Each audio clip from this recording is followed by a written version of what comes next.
All right. You guys ready? Yeah, I always try to do it. Oh. All right. Yeah. All right, why don't we get going again? We're going to start with panel number 7. We'll start out with Consumers United for Rail Equity. Mr. English, you have 10 minutes.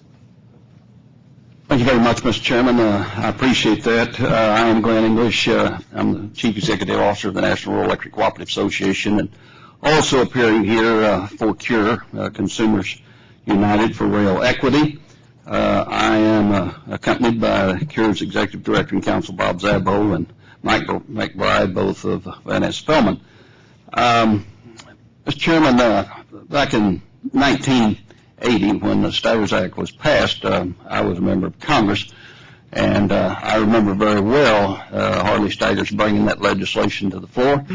And certainly I remember very well the vote that was taken at that time, the promises that were made. I got to admit something to you this morning, Mr. Chairman. I voted against the bill. And let me tell you why. Because of the fact that Alfred Kahn had promised us much the same thing in rural areas regarding airline deregulation. And since that was first implemented and the time that vote was taken, what became very apparent was that rural America was not going to benefit, that rural America was, in fact, going to be hurt. And that was one of the primary concerns that we had.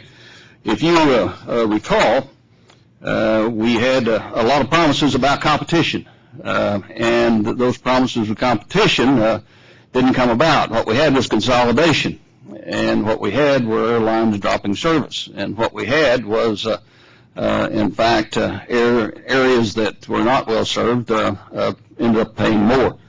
I think we look at what's happened under the Staggers Act, certainly contrary to the intent. We've gone much in the same direction. We have far fewer Class 1 railroads. We have less competition.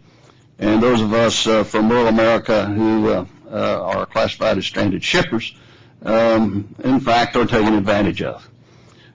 Since the legislation was passed, and I do want to point out that Harley Staggers did recognize and take note of the fact that there were areas of the country that would not likely experience competition, and he wanted to protect those areas, and he put provisions in the law to do that.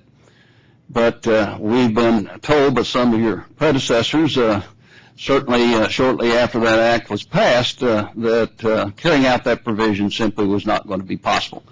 That in fact what we had to do is to first look at the financial well-being of the railroads, and therefore we found ourselves dealing with rules and regulations that did not carry out the intent of the act, but instead were intended to make sure that the railroads got adequate revenue to be able to meet their needs. We all understand the dire straits railroads found themselves in. We all recognize and understand the railroads are critical to this country. And those of us who are stranded shippers, by the various definition, don't have any other way to go. So we want to see healthy railroads in this country. But we've dealt with this for over 20 years. But in the last 10 years, what we have seen is a recovery by the railroads. And they have done very well financially. And I think, contrary to some of the testimony that you heard earlier, I think without question it falls in the category of what I remember some used to say about the electric utility industry. It's almost in the same category as what they call the Widows and Orphans Fund. And what they mean by that is there's very little risk and an opportunity for good, steady revenue. And certainly that is what we have seen, is great stability. And we have seen people investing. We have seen people recommending to investors they invest in railroads because of the financial security and certainly the financial return that they're promising. They're in great shape. And if anything else is needed, probably the one man who's recognized in this country as being great on investing his money in the right place and his company's money is Warren Buffett. And certainly his investment in BNSF, I think, underscores the fact that he sees this as a very fine investment. In fact, it's my understanding that Berkshire Hathaway received a dividend in the neighborhood of some several $1 million, and they're profitability increased by 30%. So that gives you some idea about the health of railroads. The point I'm trying to make here, Mr. Chairman, is that promise was made 30 years ago. We spent 20 years dealing with the financial health of railroads. We spent 20 years trying to put the railroads in shape so they would be able to deliver not only for our members but for America. And I think without question they're in that shape. The promise was made during that 20-year period that once the railroads are on their feet, we would have actual competition. And we would be assured that we would receive fair treatment. And I think without question now is the time for that promise to be kept. And I would hope, Mr. Chairman, that you would take into account not just, as we heard today, the financial profitability of railroads, but think about the impact that this has on people, real people. Those of us with the electric cooperatives, we serve rural America. We serve some of the folks that are low income. We serve areas that depend on economic development. And we find that, without question, many of those folks are struggling during these times of economic difficulty. Electric bills have an impact. They spell the difference. You have testimony from a gentleman in Nebraska talking about the fact that the impact that it has on his electric bill is going to determine whether he can eat once a day or once every 2 days. That's a real impact. Those are real people. And I know that you have received correspondence from real people talking about what your decision is going to mean to those folks. You have ways in which you can deal with this. From a regulatory standpoint, there's no question that there are barriers there that are, quite frankly, have been loaded to provide for the financial well-being of railroads, to put standing shippers on an unequal footing, work to their disadvantage. Now is the time to put everybody on an equal footing, Mr. Chairman. Let's have some real competition. Let's address the rail-to-rail competition issue, the bottleneck rule, and certainly that heavy burden of proof on reciprocal switching needs to be dealt with, and paper barriers. All these are challenges and issues. I know that others have argued against addressing those issues, saying that you don't have the authority to do so. They have difficulty in pointing out where in the law says you don't have authority. It seems like you have a lot of authority when it comes to rates. I would suggest and urge this commission that they have a responsibility, if they think they're lacking any authority, to go to the Congress and see if the Congress isn't willing to expand it if you feel it's necessary. I don't think it is. I think you can deal with it under present law. I think you can, in fact, address the reality that now is the time to carry out the promise of the Staggers Rail Act. Now is the time to make that apply to all people in all parts of the country. I think now is the time to prevent the kind of abuse that we've seen taking place in the name of the financial well-being of railroads. I appreciate very, very much you allowing me to testify, Mr. Chairman. I have written testimony for you, and I hope that all that written testimony will be made part of the record. Thank you, Congressman English. We'll next hear from Western Coal Traffic League. You have 10 minutes. Are we short of a mic, or are we all right? I think that mic on the end may work, but I think it was not turned on. Make sure it's turned on. Thanks. Chairman Elliott, Vice Chairman Begeman, Commissioner Mulvey. I'm Peter Foll, and I'm counsel for the Western Coal Traffic League, and I'm appearing today on behalf of WCTL's president, Dwayne Richards, who has submitted testimony in this proceeding, but unfortunately is out of the country and asked me to appear in his place today. I'm joined today by Ken Baseman of Micra, an economic consulting firm. Ken and his colleague, Dr. Frederick Warren Bolton, also submitted testimony on behalf of WCTL, and we will be dividing our time, and I'll start. In his testimony, Mr. Richards reviews the state of competition for Western coal since the 1970s. The most recent period, the last 7 years, is really the focus of the testimony. And in my first chart,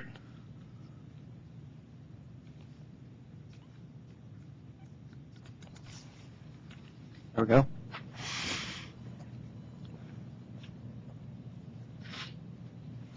In this first chart, I'm not sure if you can read it all that well from there. It's on the record as well. Richard's chart 3 reflects a significant change in the market during this period, with a near tripling of Powder River Basin rates between the years of 2003 and 2010, and this is for competitive shippers. Dr. Willig said this morning that just because rates are going up doesn't mean there's a problem. Well, in this respect, the railroads contend that increased costs are the cause of skyrocketing rates. The cost increases aren't the real explanation, which is reflected in the next chart. This is Richard's chart 6. This chart reflects the fact that even while variable costs have increased in recent years, revenues have increased even more, leading to an annual Western coal contributions today approaching $3.5 billion. The next chart, which is Richard's chart 9 on the record, shows that while rail costs have increased by 2 mills per ton miles for Western coal shippers, market rates have increased by 14 mills, reflecting the enormous growth in carrier contributions. In sum, Western coal shippers paint a troubling picture of the state of competition today, highlighted by a near trebling of market rates with no meaningful correlation to costs, business no longer changing hands for competitive coal shippers, and so-called competitive rates approaching and exceeding even captive rates, which is reflected in the last chart here. What do the railroads say in response to this evidence? Well, UP and BN do not deny these numbers, but they still contend that they vigorously compete. But as proof, BN merely states that we win some and we lose some, and it cites the recent loss of some unrelated intermodal traffic. UP says it has specific proof of pervasive competition, but offers a grand total of 4 examples over 7 years of business changing hands. And even those few examples don't hold up, as none of the 3 public examples furnished involve head-to-head competition. Furthermore, each of the shippers in the 3 public examples cited by UP have now refuted the fact that competition exists for those movements on the record in this proceeding. So what are we left with? The answer is no or virtually no examples of Western coal traffic where UP and BN compete head-to-head that's changed hands in 7 years. That's truly a remarkable fact, given the numerous customers and hundreds of millions of tons involved. Dr. Willig said that these facts are inflammatory, but in the end, all but admits that the duopolists aren't competing. He says no worries, though, from an economic perspective. The market has simply settled down, and efficient matchups have been reached between carriers and their customers. This is a very telling conclusion, I think, which we respectfully submit is a problem. Market equilibrium is nothing, with today's market, is something that does not satisfy coal shippers, and it should not satisfy the board. WCTL respectfully submits that there's a substantial competitive problem involving the largest segment of Western rail commerce, and it needs address. So what to do? The principal request that the WCTL seeks in this proceeding is a change in the board's market dominance determinations in rate cases through an issuance of a policy statement. That statement would clarify that under the board's market dominance rules, even a shipper with 2 carrier access can bring a rate case if the rates it is receiving exceed 180% of costs. This is consistent with Congress's directive in the 4R Act that market dominance should be a threshold test, and even customers that in oligopolic markets should be able to bring a case before the agency. That concludes my statement, and I'll turn my remaining time over to Mr. Baseman.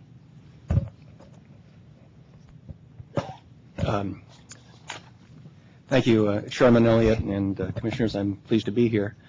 If we can go back to the first chart, the one with the price history over time. Yes, thank you. what we have here is, if you look from roughly 1990 through 2004, nominal prices are fairly stable, and during this period, there was rapid growth in coal shipments out of the Powder River Basin. It almost doubled over the period.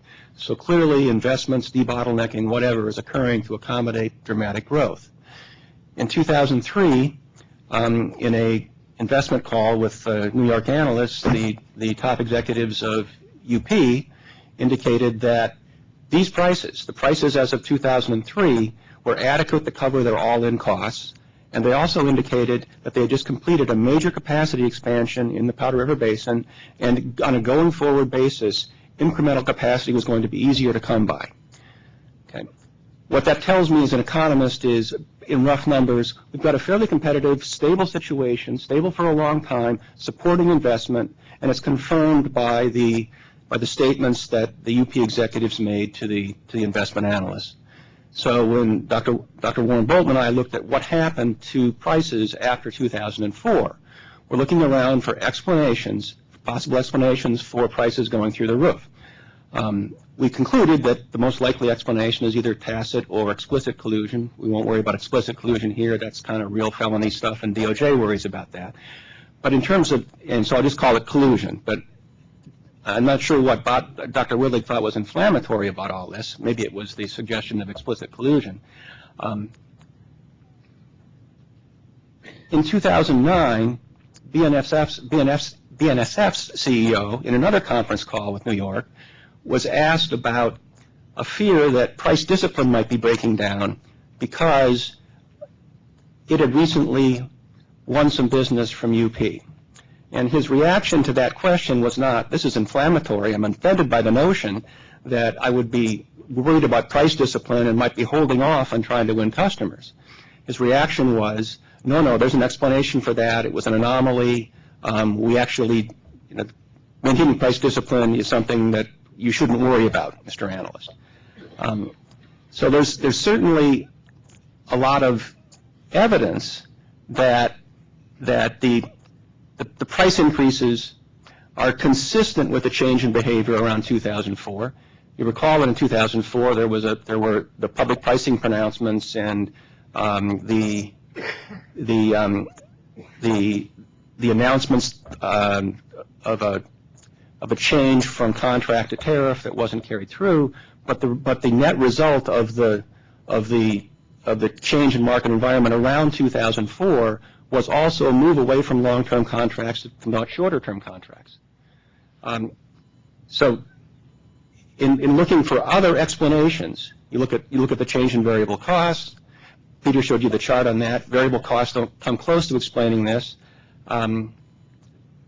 Look at investments. Do new investments being made later than 2003 explain the price increases? Mr. Kowaleski, in his testimony or in his statement, indicated that UP had invested something between $375 and $500 million between 2003 and 2011 on Western coal or Powder River Basin coal capacity improvements. UP's share of the increased contribution over this period was something in the order of $750 to $1 billion a year.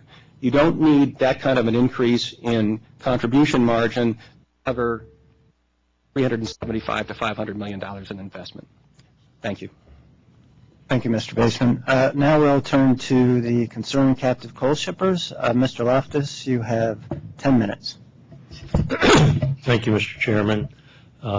Chairman Elliott, Vice Chairman Begeman, Commissioner Mulvey. My name is Michael Loftus. I'm appearing on behalf of the concerned captive coal shippers today. The members of that group are American Electric Power Service Corporation, the City of Grand Island, Nebraska, Duke Energy Corporation, Dynegy Inc., Intermountain Power Project, Progress Energy Carolinas, and Progress Energy Florida, Seminole Electric Cooperative Inc., South Carolina Public Service Authority, and South Mississippi Electric Power Association. Collectively, those entities ship, I just triggered my chair, ship. I think Mr. Ward snuck up on you. Yeah. Ship in excess, well in excess of 100 million tons of coal annually by rail. And they are extremely concerned about the issues the board is examining in this proceeding, and they thank the board for initiating this proceeding and holding this hearing. I'd like to make 2 points very briefly. The first being that the board's competitive access rules clearly should be modified. The 1985 competitive access rules have failed to serve what was clearly their intended purpose under the statute and should be modified. We agree with the chairman's suggestion that 25 plus years without any results indicates the fact that these rules are not working and differs strongly with the suggestion that that record indicates that they're working just fine. The second point, the board has the authority to change its own rules. There have been arguments made by some of the railroads that that is not the case. We have addressed those arguments in detail in our comments, but we want to simply say here, we believe it's very clear Congress has done nothing to limit the discretion that was accorded to the board under the statute, and it clearly has, in our view, for the reasons set forth in detail in our comments, authority to re-examine and change its competitive access rules at this time. And we believe there are good grounds for it to do so. I'd like to turn now to the proposals that the concerned shippers have made to the board in this proceeding. First, we believe that it is appropriate that the board adopt simple, readily ascertainable, bright-line standards to administer 49 U.S.C. 10705 through routes. The proposals that we have made recognize the statutory consideration of the carrier's revenue needs, and they do so in a very explicit manner that the board is well familiar with.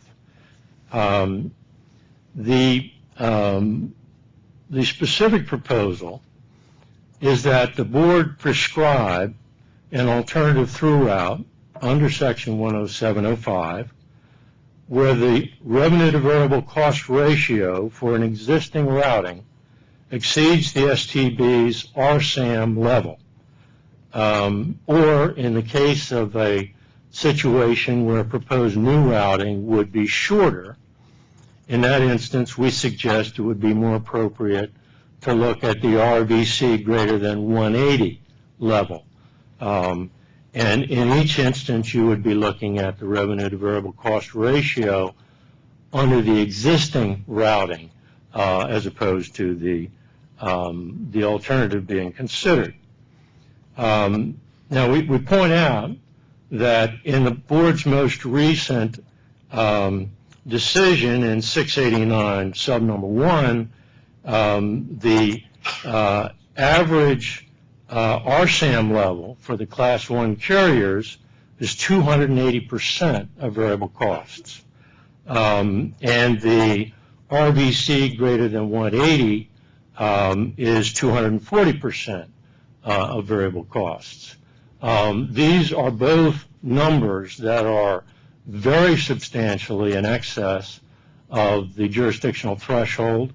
They both entail very substantial degrees of differential pricing that would be allowed to the carriers before these standards would be triggered in a manner that would expose the carrier to the possibility of a competitive through route being established with another alternative.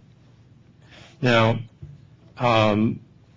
we respectfully submit that these standards constitute appropriate means of administering the very general language of Section 10705, i.e., quote, desirable in the public interest, close quote, quote, adequate, close quote, and, quote, more efficient or economic, close quote. The proposed reliance on RVC calculations and revenue adequacy measures is consistent with the statutory language itself, which, as noted, contemplates recourse to economic considerations and has the added benefit of establishing a link between through-route relief and the financial standing of the carrier in question. Now, we'd note and draw your attention to page 78 of our opening comments, where we quote language from the board's 2011 Entergy decision, where it looked at the level of the rates there involved in evaluating whether competitive access relief might be appropriate.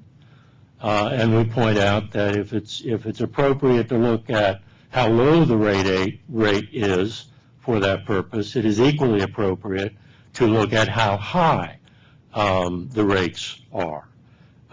We also point to a statement in the board's ex parte 688 proceeding where it asked for a comment on revenue adequacy in the context of competitive access relief.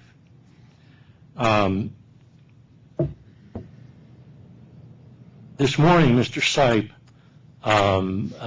in responding to a question about the concerned shipper's proposal, suggested that this would not be an appropriate approach because it is not a conduct-based standard. We differ strongly with that view. We think it is very definitely a conduct-based standard.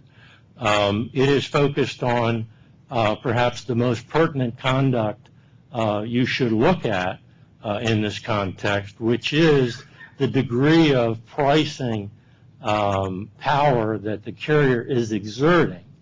And if you look at the relationship of the rate under the route that's being challenged in relation to RSAM or RVC 180, we think it's very appropriate in that context.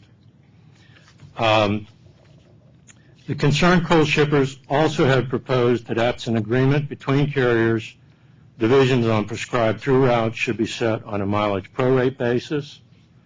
Further, the concerned shippers have proposed that the existence of a prescribed alternative through route should not defeat a market dominance demonstration in a SAC case regarding the existing routing, and that the existing routing likewise should not defeat a market dominance demonstration on the prescribed routing. Thank you very much. Thank you, Mr. Loftus. Commissioner? Thank you.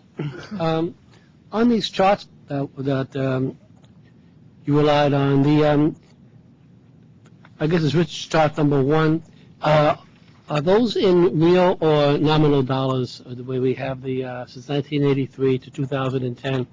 Are those in real or nominal dollars in that chart? Those are nominal, I believe. They're nominal? Okay. Would you accept that railroad costs? We had that Christensen study which suggested that rate increases were not a function of railroad market power, but actually were reflecting cost increases.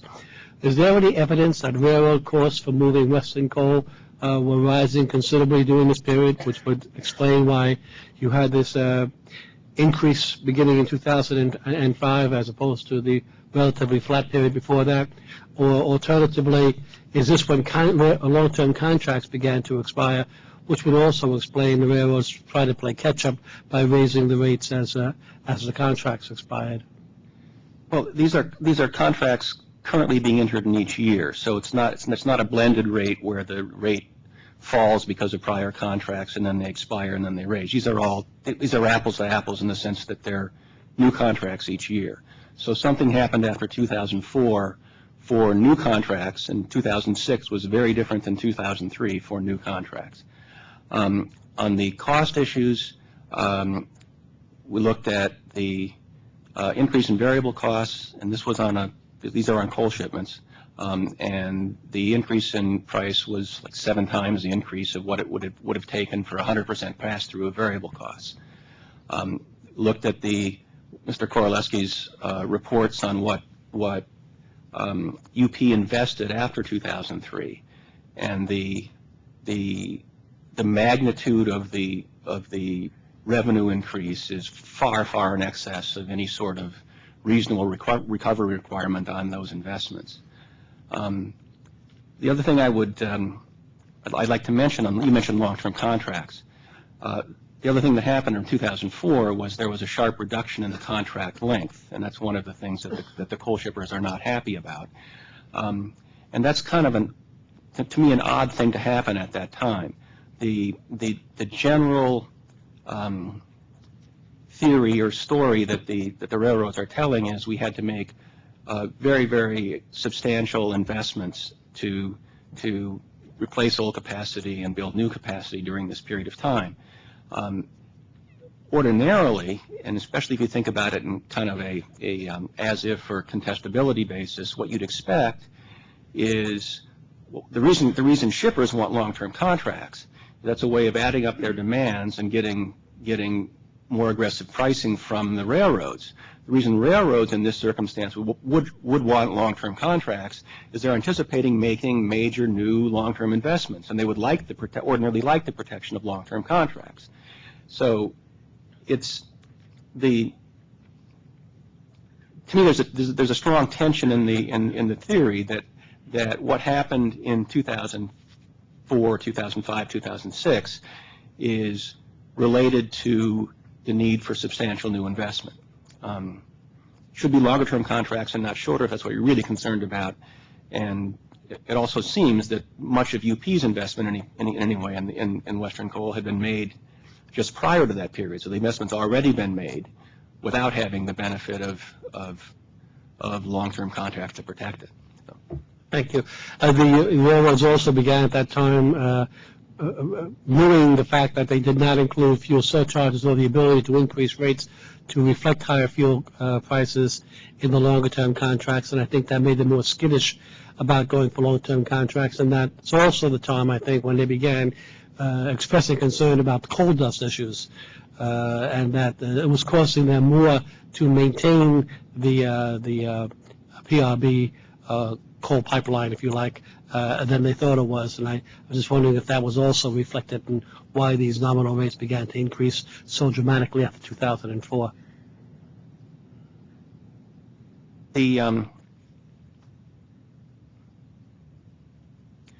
Well, when you move to short-term contracts in a period where capacity is tight, the natural thing that's going to happen is prices are going to increase dramatically.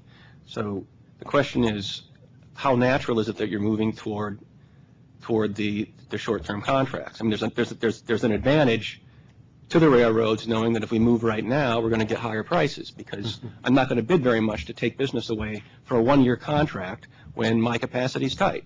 I may bid a lot to take business away on a 10-year contract when I can build capacity around this bottleneck that I'm looking at for the next year. You're right. There are other things they have to negotiate in a long-term contract. But the bigger you believe the story is supposed to be about the need for investment, the more there should have been a deal to be struck that would have had prices quite a bit less than 22 mil per ton mile. You alluded also to the possibility of tacit collusion, which is always, of course, difficult to identify. But To the extent that we've had traffic from the mines shift from one Western Railroad to the other Western Railroad during this time, would that suggest that the railroads are competing, if indeed mines are shifting from BN to UP or vice versa, or have you seen a relatively a high degree of consistency as this is the railroad serving these mines, this is the railroad serving those mines, and you don't really see shifts in traffic? But the mines are captive and yeah. The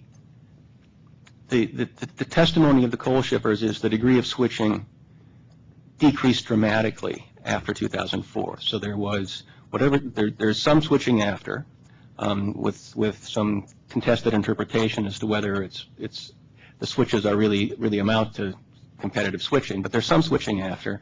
There was a lot of switching before. Okay, when you think about tacit collusion being supported by basically customer allocation, we don't require. It's not required that there be no switching. George Stigler won the Nobel Prize in part for his theory of oligopoly, and he explicitly was worried about this thinking about this problem. What he said was, I'm in a cartel. My cartel member here next to me, he's going to want to cheat on that cartel. At what point do I decide that I'm losing more business to him than really makes sense if he's honoring his commitment to me? And I say, and okay, once I've decided he's cheating or he's cheating too much, then we revert to competitive pricing, right? But the test statistic is not, if I lose one customer, I know he's cheating. We know there are a whole variety of other reasons why customers might switch. So it's really, put it this way, the answer from the railroads that they can identify 3 or 4 cases in the last 7 or 8 years of customer switching does not reject the theory that there is a very effective tacit agreement going on. You would expect some switching just because there'd be some stuff at the margin, and you don't at the first contested volume customer switching. I don't go from 22-cent cartel price to an 11-cent competitive price because I'm giving up a lot based on the suspicion based on 1 or 2 or 3 shippers. So I think that the important piece of evidence is that there was a decline in there was to the shippers a very notable decline in the extent to which customers would switch. I would agree with you that and I would agree with Dr. Willig's general comment this morning. You'd expect as railroads and coal mines and utilities line up that the incumbent's going to have an advantage. But if it used to be that for every 100 contracts that came up, 20 or 25 switched, and now it's 1 or 2 switching. That's a big difference, and Dr. Willig's notion that this could all be consistent with a kind of general sorting out of which mine belongs to which utility belongs to which railroad, and once they figured that out, they stopped switching. He qualified that appropriately by saying as long as the basic situation doesn't change. But the basic situation changed a lot. Prices trebled and contracts went from 5 to 10 years to 1 to 3 years. So there's a lot going on that's not being held constant. I think you would also accept that a sophisticated game player in this, if you were doing tacit collusion, would not go to a zero switching. You would want to have some, although minimal switching, in order to at least give the appearance that some competition still existed. Yeah, I would agree with that. Yeah. Yes, absolutely.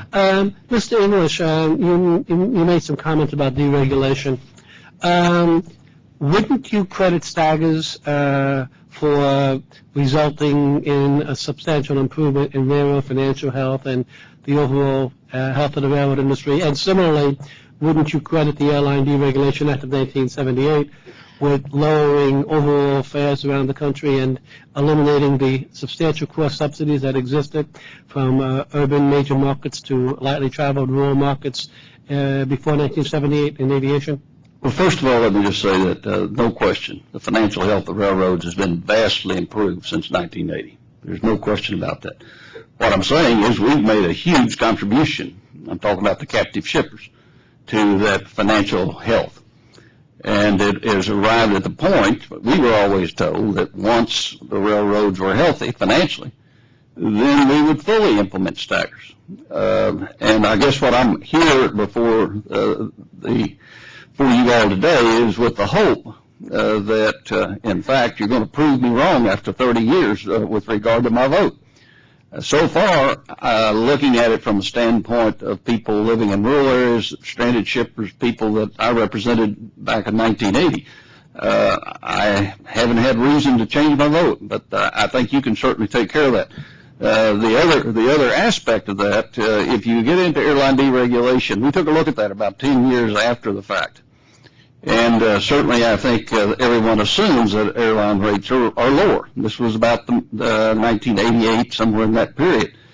But the ticket that you were buying in 1988 wasn't available in 1977. And if you were buying the same ticket in 1988 that you bought in 1977, namely going in that day, purchasing the ticket, lay your money down, or if you bought a ticket to go in and get your money back, no, it wasn't cheaper. It was more. And so basically what we have is kind of a bait and switch on the product. We were selling a different product in 1988 than what we were selling in 1977 as far as the airlines were concerned. You know, the whole point here is I believe in competition. And certainly I think the Staggers Act, as it was passed, if I felt it was going to be fully implemented the way it was intended, the way Harley Staggers intended, you know, I think we probably wouldn't be having this hearing here today, or at least perhaps we wouldn't be before you. At least we wouldn't have near as much to complain about, let me put it that way.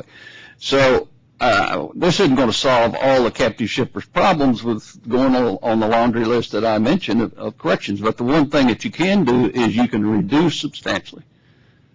Certainly, Vice Chairman Begeman mentioned a pilot program. Well, that sounded like a wonderful idea to me. Why not do a pilot program? You know, why not put all these statements to the test?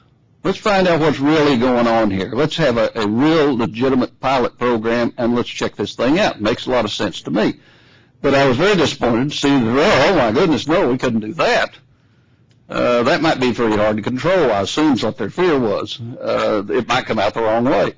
But I think a lot of this, and I can understand the board's concern, apprehension about disturbing the recovery or the well-being financially of railroads and investments that we need in this country, and we agree that investment needs to be made.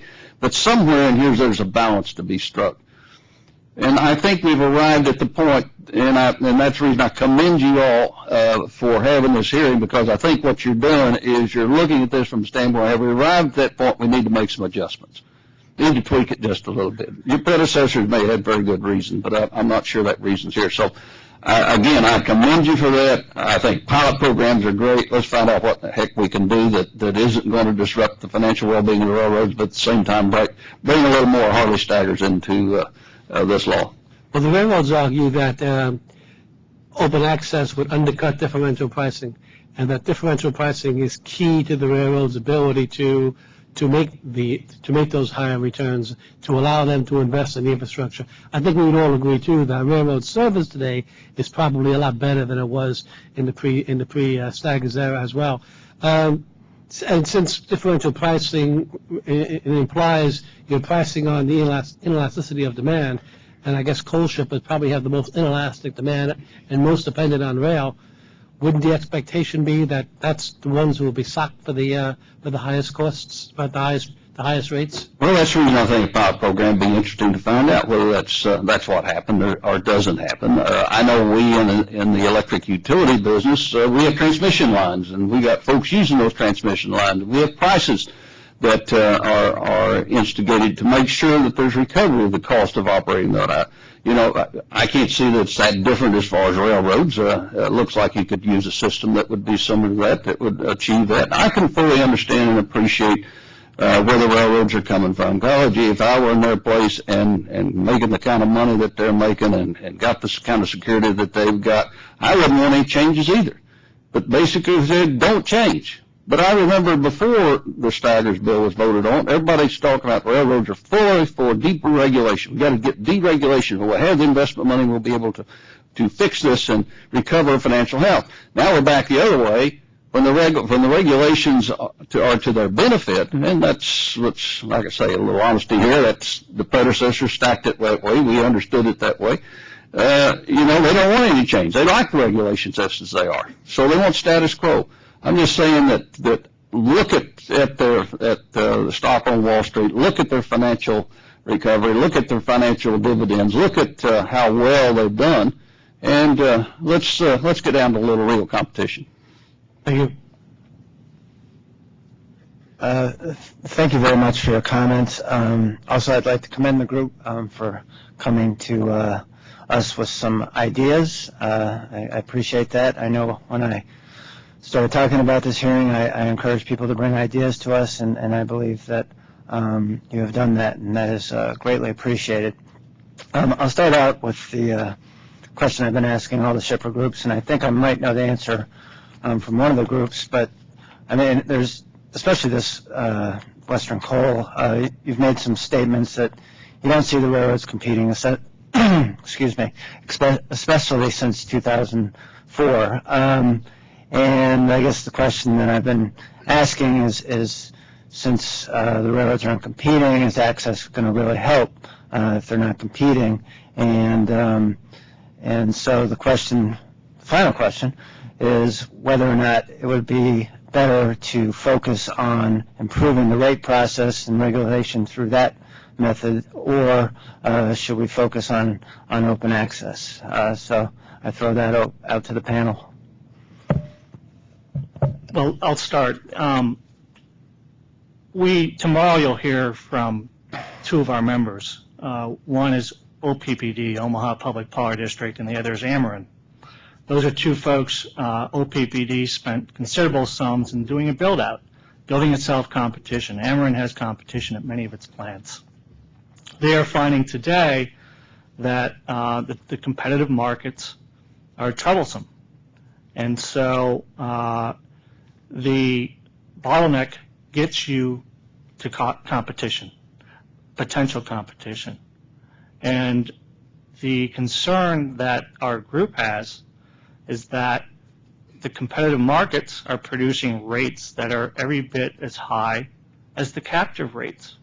And it's somewhat ironic that we're here before you today to ask you to allow us to bring a rate case to the agency to demonstrate that if we can prove market dominance, that there's not effective competition between the two duopolists, that we can come before you and have our day before the agency.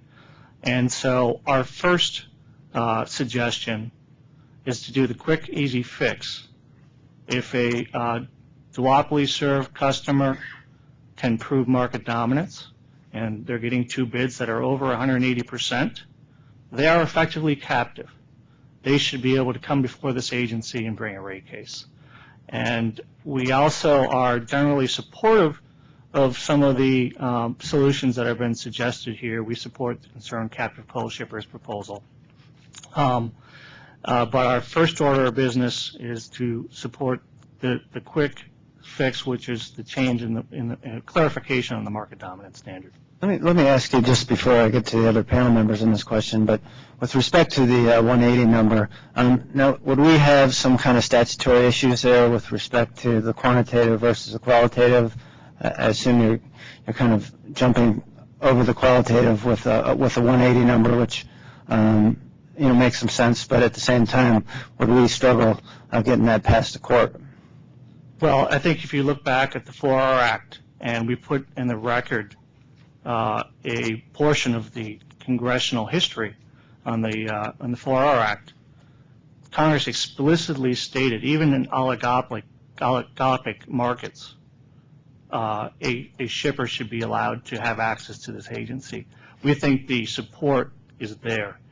We think that perhaps the railroad would try to litigate the issue, but we believe that you have full support. And if you take a look back at what we put on the record on support for that, you'll find that as well as the quantitative test, the 180, the qualitative test will meet that as well. A lack of competition from the two, effective competition from the two carriers, and that's what we're talking about here. Thanks, Mr. Fall. Anybody else want to try that one on? If I may. Sure. The Concerned Captive Coal Shippers Group responded to the board's request for comments and proposals that might be of help. And they truly did try to fashion a middle ground. You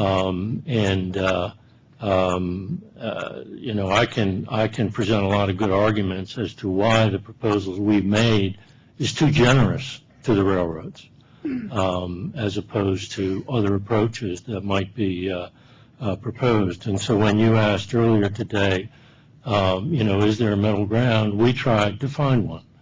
And we tried to rely upon something the board itself had fashioned as useful in that regard.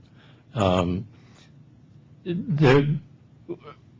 think that on behalf of those shippers, you know, they would like the opportunity to try to obtain a competitive result in those circumstances.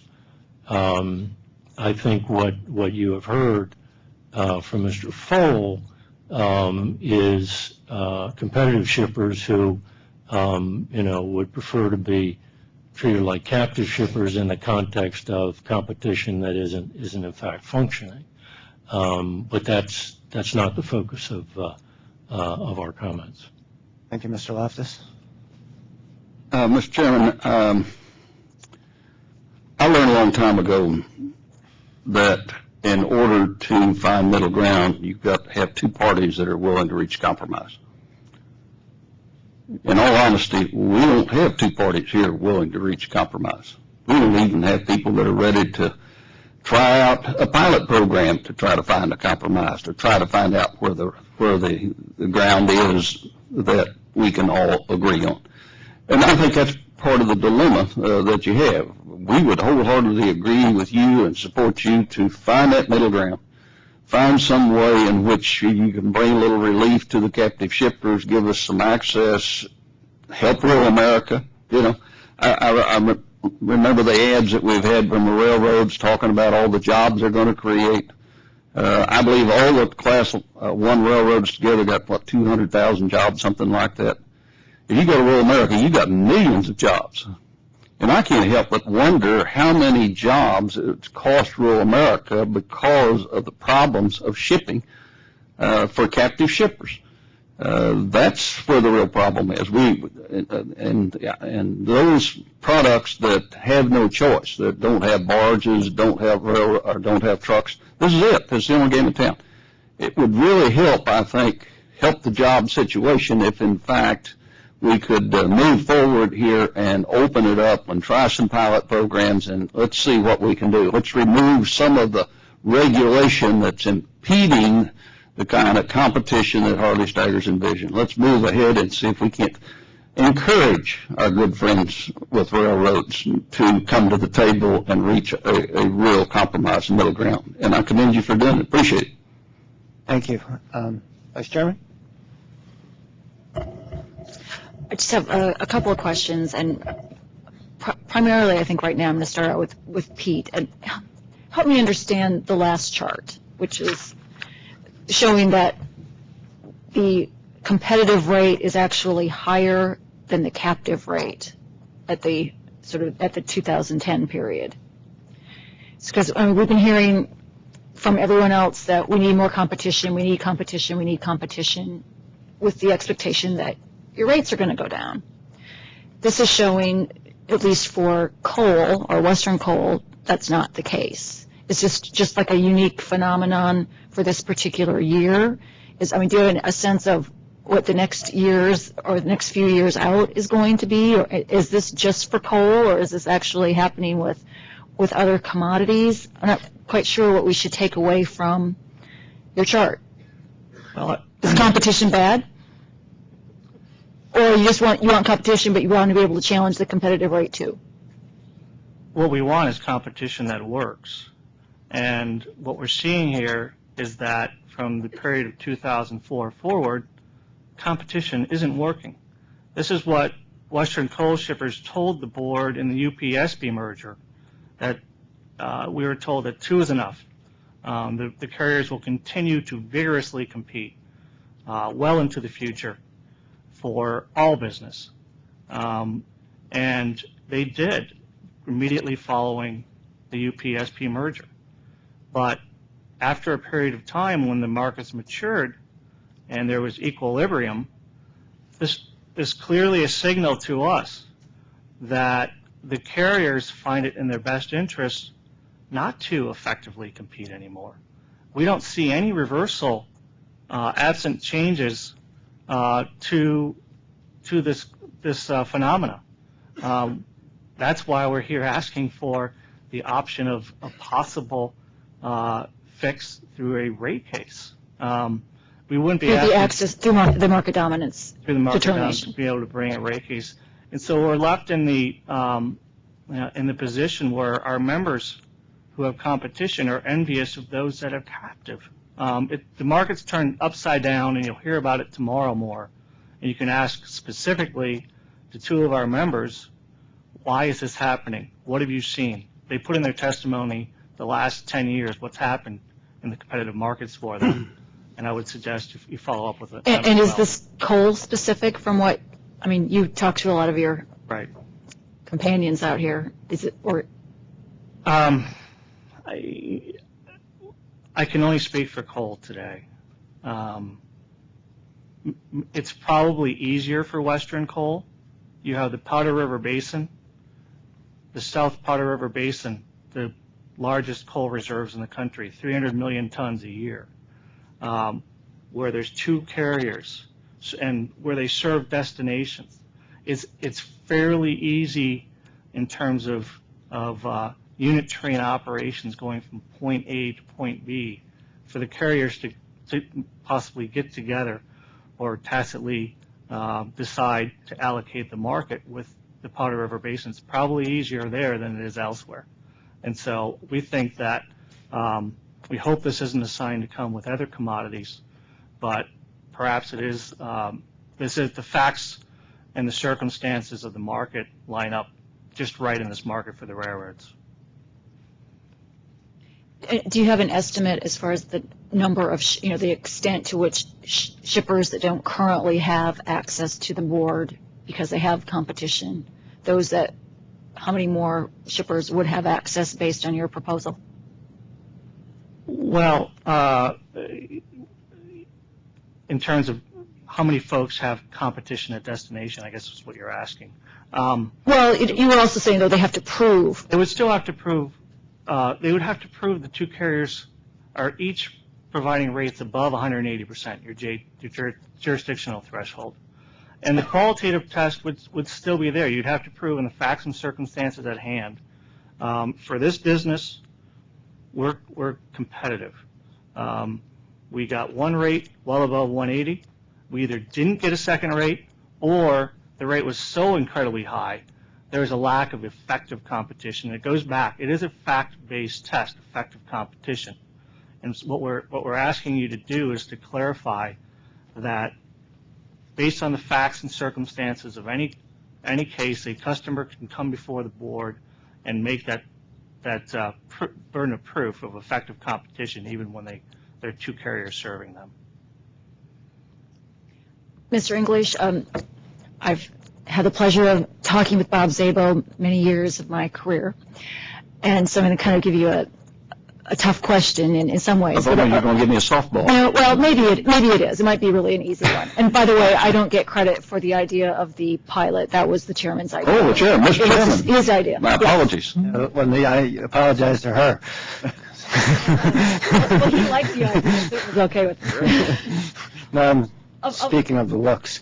Of all the proposals that Cure has had throughout, what is the one thing that you believe the board could do that would have the best impact in terms of helping captive shippers, but the least harm to the industry?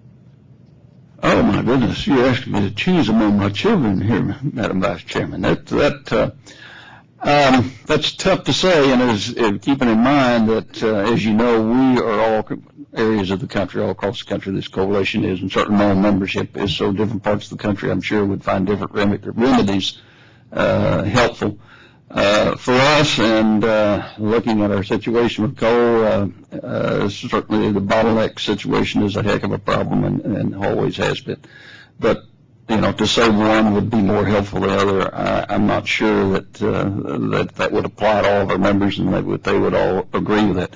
I think, again, we're back to this, and the reason that I've tried to speak today in more general terms, because as you know, Mr. Zabel could give me all kinds of technical information that I could include in testimony. I think there's something to be said for us to step back and say, where are we in time? What is this all about? We're not in 1980, and we're not in 1990, and we're not even in 2000. We're in a different era today. And I understand the purpose of the railroads trying to poor mouth it before this board about how terrible their situation is financially and how everything go to pot if you make any changes. But there's just too much evidence on the other side that points to the fact that they're in good shape. And there's also no question as to what the intent of the law has been for the past 30 years, and I don't think we can say the intent has been fully carried out. That having been said, Harley Stegers recognized with regard to the price issue. This is one that your predecessors, the Interstate Commerce Commission, if I remember correctly, was given jurisdiction to protect stranded shippers from abuse. And so we do have that kind of situation. I doubt that Harley Stegers ever envisioned you're going to be down to, 5 Class I railroads? I doubt that he ever thought that would be the case. And this is also part of the reason that we would say that part of the remedy lies in the Congress. We still, I know Chairman Rockefeller is here, and his legislation he's talking about, and he's trying to tweak and adjust things. But the issue we're talking about, that Peter was talking about, I would suggest may fit more into a solution of antitrust law. How do we find ourselves in this kind of a situation where we've had competition? Now we don't have competition. Why are railroads treated differently as far as antitrust laws are concerned? And the Congress is looking at that. So I think there's not one remedy that's going to be a magic bullet and solve all these problems. There's not one of the proposals that I suggested here that is going to solve all the problems. I think there's a balance to be struck here. I think there is a middle ground, Mr. Chairman. I think you're absolutely right. And we simply have to find it, and I think without question this board has adequate authority to address that. And if you don't, then I would strongly urge you to talk to the Congress about that. And we're going to be talking to them about some of these other areas in which we could give you a little more help. But we're not interested in harming the railroads. We want to see the railroads make investments. We want to see the railroads having an adequate profit. We need them. We need them. We can't afford to have it otherwise. But I'm hopeful that you all, give them a little bit of a carrot, but don't put away the stick. Bring them to the table and point out to them that if they're not willing to reach agreement, then you all have to use your power to do the best you can in hitting that middle ground and solving this problem and carrying out the intent of the law. Thank you. Thank you very much for your time and your comments. Greatly appreciate it. Thank you. Thank you.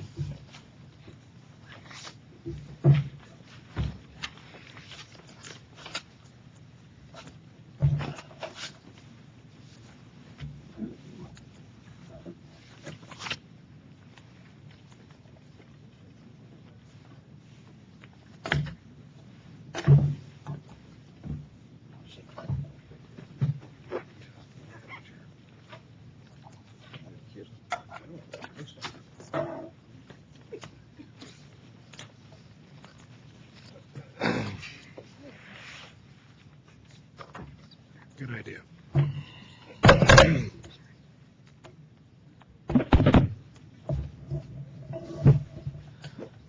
We'll now hear from panel number 7. That is the American Short Line and Regional 8. Yeah, I was trying to go backwards. Panel number 8, American Short Line and Regional Railroad Association. You have 30 minutes. Thank you, Mr. Chairman and Commissioners. Good afternoon. It's good to be here. Mr. Ogmore and I were just jockeying over who got the pneumatic chair. Speakers too. We'll see. I'm Richard Timmons, President of the American Short Line and Regional Railroad Association. The ASLRA is a national trade organization of about 1,000 members, consisting of 550 Class II and Class III railroads, most of which are small and locally based, as well as 500 vendors and suppliers to the small railroad industry. On behalf of our members, I thank the board for inviting testimony on the current state of competition in the railroad industry. Now, the short line paradigm looks like this. It hauls low-volume general merchandise traffic. There are no economies of scale here. The railroads are just too small. They've got a small number of customers. The average number is about 25. The top three move about 2/3 of the carloads that those small railroads carry. And on average, they move about 14,000 carloads annually. Now, the loss of any of these customers has an immediate and dire impact on the small railroad that's affected. They also have a small commodity base, so their top customer moves about half of their carloads on an annual basis. In general, they move short distances, are engaged in numerous switching operations from small yards and terminals. They operate at low speeds, can't set their rates generally, and are subject to intense competition and diversion to truck, transload, barge. And what that generally generates, of course, are high fixed costs. That results in thin margins, and anything that impacts those thin margins threatens a short line railroad. So increased regulation, whether that's mandated trackage rights, terminal access, reciprocal switch, bottleneck, is a real threat to the small railroad. Reduced rates by any means threaten the small railroad. Now, to be sure, market power and anti-competitive behavior is not a backdrop to the picture that I've just outlined, and I might remind you that short lines earn less than 5% a year of national freight revenues. Now, if the short lines find themselves with terminal access, reciprocal switch, or bottleneck conditions, what basically is going to happen is that the customers are going to be cherry-picked off. They will experience very quickly reduced revenues. Obviously, the remaining customers are going to pay more. The fixed costs will get worse. The margins will get worse, and that results in a downward spiral. Keep in mind that the short line customer base is thin enough so that they don't have a whole lot of absorption ability or recovery. So once you strip off a customer or two that falls into that top category, you've really done some damage to the small railroad, and have a very, very difficult time offsetting that. Unlike their Class I brethren, who can absorb some of that maybe, small railroads can't absorb any of it. I'd leave you with this thought that predictability for the small railroad industry is absolutely essential. The better the predictability, the better off the small railroad is. Permits them to concentrate on routes and terminals that really have a payoff. Improves reliability for shippers and railroads. They understand asset requirements, and their investment decisions are easier and more effective, and they get greater productivity. Now, I urge you to retain the current regulatory structure. But if for some reason the STB decides that changes are necessary, the Short Line Association requests that any changes not adversely harm our customers, communities, employees, and the short line railroads themselves. And I thank you for this opportunity, for permitting us to present our views on the small railroad industry and the important issues that we hope that you will take very seriously, and we'll be ready to answer any questions that you may have at the appropriate time. Thank you very much. Mr. Chairman, Vice Chairman Begeman, and Commissioner Mulvey. Thank you very much for giving us this time here today to talk with you about our concerns and our views on some of these important issues. I'm here today in a joint capacity, first as chairman of the Short Line Association, excuse me, and then as managing director of Omnitrax, which is a holding company that manages short line railroads around North America, as well as other transportation-related companies. So I'm here to talk a little bit about both the association's views on things and how, on the other hand, it affects directly operating railroads that are short lines. One of the things I wanted to point out is that although we're all part of the rail national network, we are different than our Class 1 partners. And I may be stating some of the very obvious, but I think it's important for this record for it to be reflected and that we are different. First of all, our cost structure is markedly different than that of the Class 1s. We have high fixed costs, much higher than the Class 1s. Second, we're basically small entrepreneurs who are basically retail operations. We haul freight the first mile and the last mile, generally speaking, in the rail network. So we are out every day hustling for business at the retail level so that we can pick that up and deliver it to the Class 1 interchange partner or take it from them and deliver it at the last mile. We compete every single day with trucks, with barges, with transload facilities, and even with our Class 1 brothers and their transload facilities. And that is very important to understand in relation to how we are out there every day in the competitive world. We serve light density, largely rural lines that would not be there today but for what happened in 1980 with the Staggers Rail Act and the transfer of those light density lines and the customers on them to us. It's a struggle every day for us to be out there. And as Mr. Timmons pointed out, we have an average of 25 employees in our members, and we operate over an average of 99 miles. So we're not out there as the big guys, we're the little guys, and that's who I'm here for on behalf of today. If I may use an analogy, we're the HO trains to the Lionels. It's that much of a difference.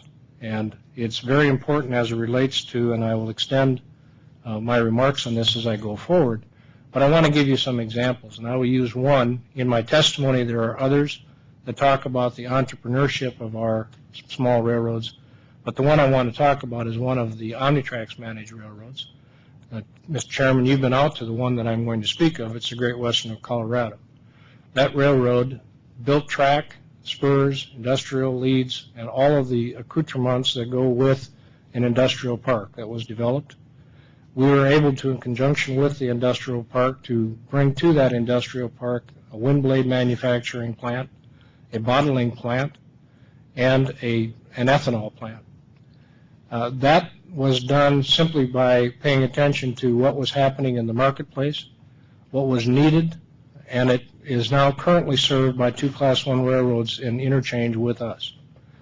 I'm going to come back to that because that's an important fact when we talk about competitive access.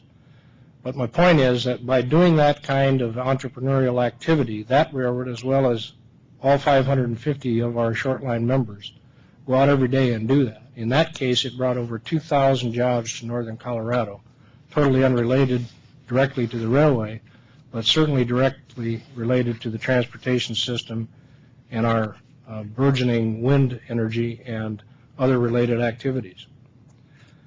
Competition from other modes of transportation can easily divert that traffic. All of that traffic that moves in and out of that industrial park, for example, is subject to truck diversion. It certainly is subject to, if there's forced competitive access, diversion. We have two connecting Class 1 railroads that could come in under a forced access provision and take that traffic away from us, leaving us with one small, very unreliable, small shipper that doesn't ship but about 100 cars a year. We would have the common carrier obligation to continue to serve that shipper at a great loss with the same kind of high fixed costs that we have going forward, whereas the more remunerative traffic would be moving on some other railroad. We think that's fundamentally unfair to have that kind of traffic cherry-picked from us. We do have this day-to-day struggle that I mentioned every day. going forward, and so do all of our other 550 members. We submit that these regulatory changes that are being proposed would have a very adverse and marked effect on our small railroad operations. We are not the ones that are abusing any market power. In fact, we have no market power. We are the first and last mile of the system. We do not control the rates. We do not control anything other than the local services that we provide in large part. And we are, in the railroad industry, the part of the industry that came about because of the changes that were put in place by Staggers and the regulatory regime that's in place today. Any change to that would be adverse to us. And we are saying that the current standard, where there be a showing of anti-competitive conduct, if you will, before any kind of draconian measure is put into place to do a forced access, would not be in the best interest of us, the national rail system, or our small communities and small shippers that we serve. We believe the same is true as it relates to the bottleneck cases.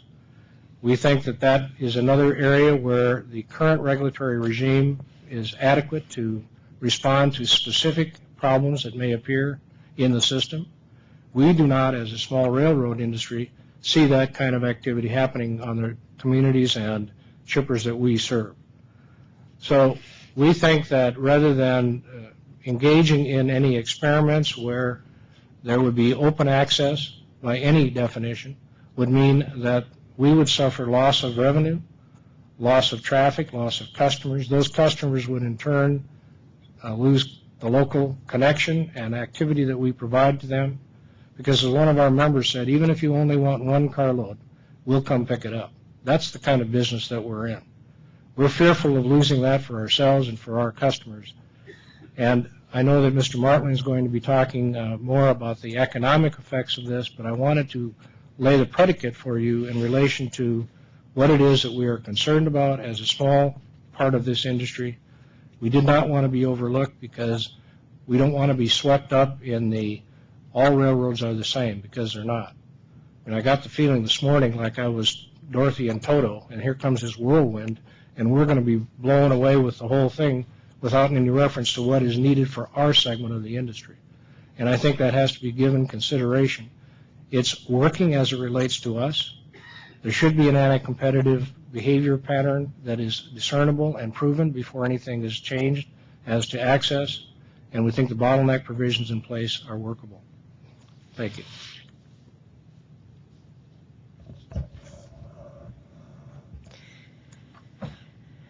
Good afternoon, Chairman Elliott, Vice Chair Begeman, and Commissioner Mulvey. Thank you for letting me speak today. My name is Sharon Clark, and I'm Vice President of Transportation for Purdue Agribusiness Incorporated in Salisbury, Maryland.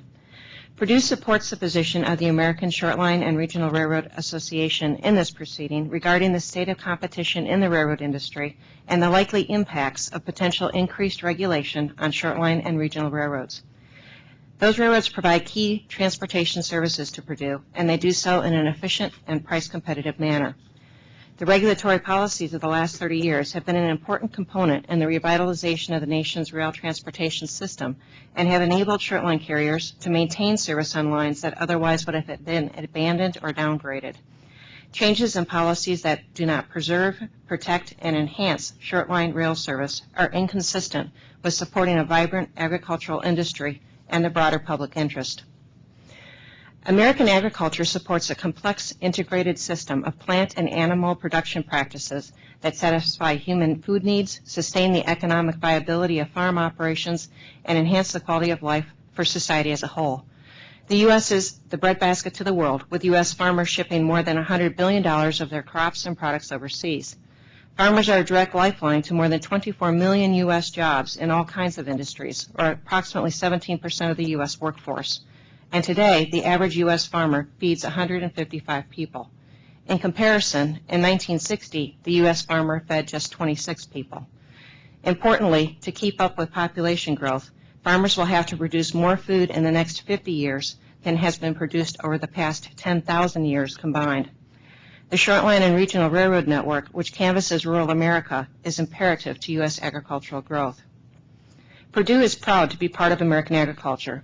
Since its founding in 1920, the Purdue companies have grown into the third largest poultry company and among the top 20 grain companies in North America. FPP Investments is our parent corporation. FPP stands for Franklin Parsons Purdue, and we operate two businesses, Purdue Foods Incorporated and Purdue Agribusiness Incorporated. Purdue originates, trades, and processes more than 250 million bushels of grain and oilseeds and more than 2 million tons of soy meal and feed ingredients annually. These products support multiple businesses with sales to both domestic and international customers in feed, pet food, fertilizer, and the renewables fuels industry. We operate more than 80 facilities, including 47 rail-served facilities in 13 states.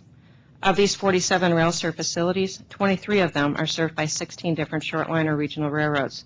And on any given day, we're in communications with over 40 short lines who are either originating or destining our product. We use rail service to transport in excess of over 60 different types of commodities, and last year we shipped nearly 50,000 rail cars of product. Purdue has built a transportation network which includes vessel, barge, truck, rail, and container. Transportation is a critical component of our product pricing and customer service offerings. The availability of reasonably priced and accessible rail service is absolutely essential to the economic well-being and continued growth of our company, our customers, our farmer partners, and the communities in which we operate. The rail services provided by our short-line and regional carriers are responsible, reliable, and price competitive. We view our relationship with our short-line and regional railroads as a mutually productive and beneficial partnership. Purdue is acutely aware that things could be different for us and for many other shippers who use short-line railroads. Before the start of the rail line spin-off movements in the 1980s, rail line abandonments, rail line embargoes, and slow orders on lines were rampant across the country. Many shippers like Purdue faced the very real prospect that their facilities located on lighter density lines would permanently lose their rail service. We believe that the short line and regional railroad industry and the regulatory regime that allowed it to flourish are primarily responsible for this turnaround and for saving rail service to many communities and shippers. Purdue has directly and significantly benefited from those revitalized services. We would be very concerned with any regulatory changes that would jeopardize the continuation of rail service by short lines and regionals over the lighter density lines. At the same time, we are well aware of the challenges that the short line and regional railroads continue to face in operating the lighter density rail lines with high per car fixed costs and potentially non-competitive traffic mixes. Recent regulatory initiatives that have had a material impact on short line operations and therefore the customer include revised Federal Railroad Hours of Service rules and positive train control requirements. Another wave of abandonments is not inevitable, but it is a real possibility. Short-line and regional railroads need to retain the financial strength and viability to make future investments in their lines so that shippers like Purdue can continue to have access to the North American rail network. In focusing on competition in the railroad industry, the board cannot look past the more basic question of service availability. The short-line and regional railroads that serve our facilities must compete effectively and continually for our business. We use rail service more extensively now than in the past because service has been competitive and efficient. But more importantly, fundamental market changes in the agricultural industry are changing our traditional sourcing locations and our traditional destination markets for many of our commodities. We do not see more government regulation of short-line and regional railroads as necessary to assure competitive and efficient rail service. We are more concerned that increased government regulation will have the opposite effect, undoing the hard-fought efforts of short-line and regional railroads to revitalize declining rail lines and gain traffic that was moving by other modes. Providing competitive access to two railroads for some interests cannot come at the expense of jeopardizing existing short-line and regional railroad access for others. Rail lines that are viable under current short-line ownership and existing regulatory policy could easily become something else if revenues are diverted from smaller carriers and investment in lighter density lines is strangled. We do not wish to return to the days when abandonment was the preferred option for branch lines, and we do not believe the board wishes that either. We urge the board to consider the interests of small railroads carefully in this proceeding and to assure that the critical role played by those railroads in the transportation system is not harmed. We appreciate the board's consideration of our views on this matter.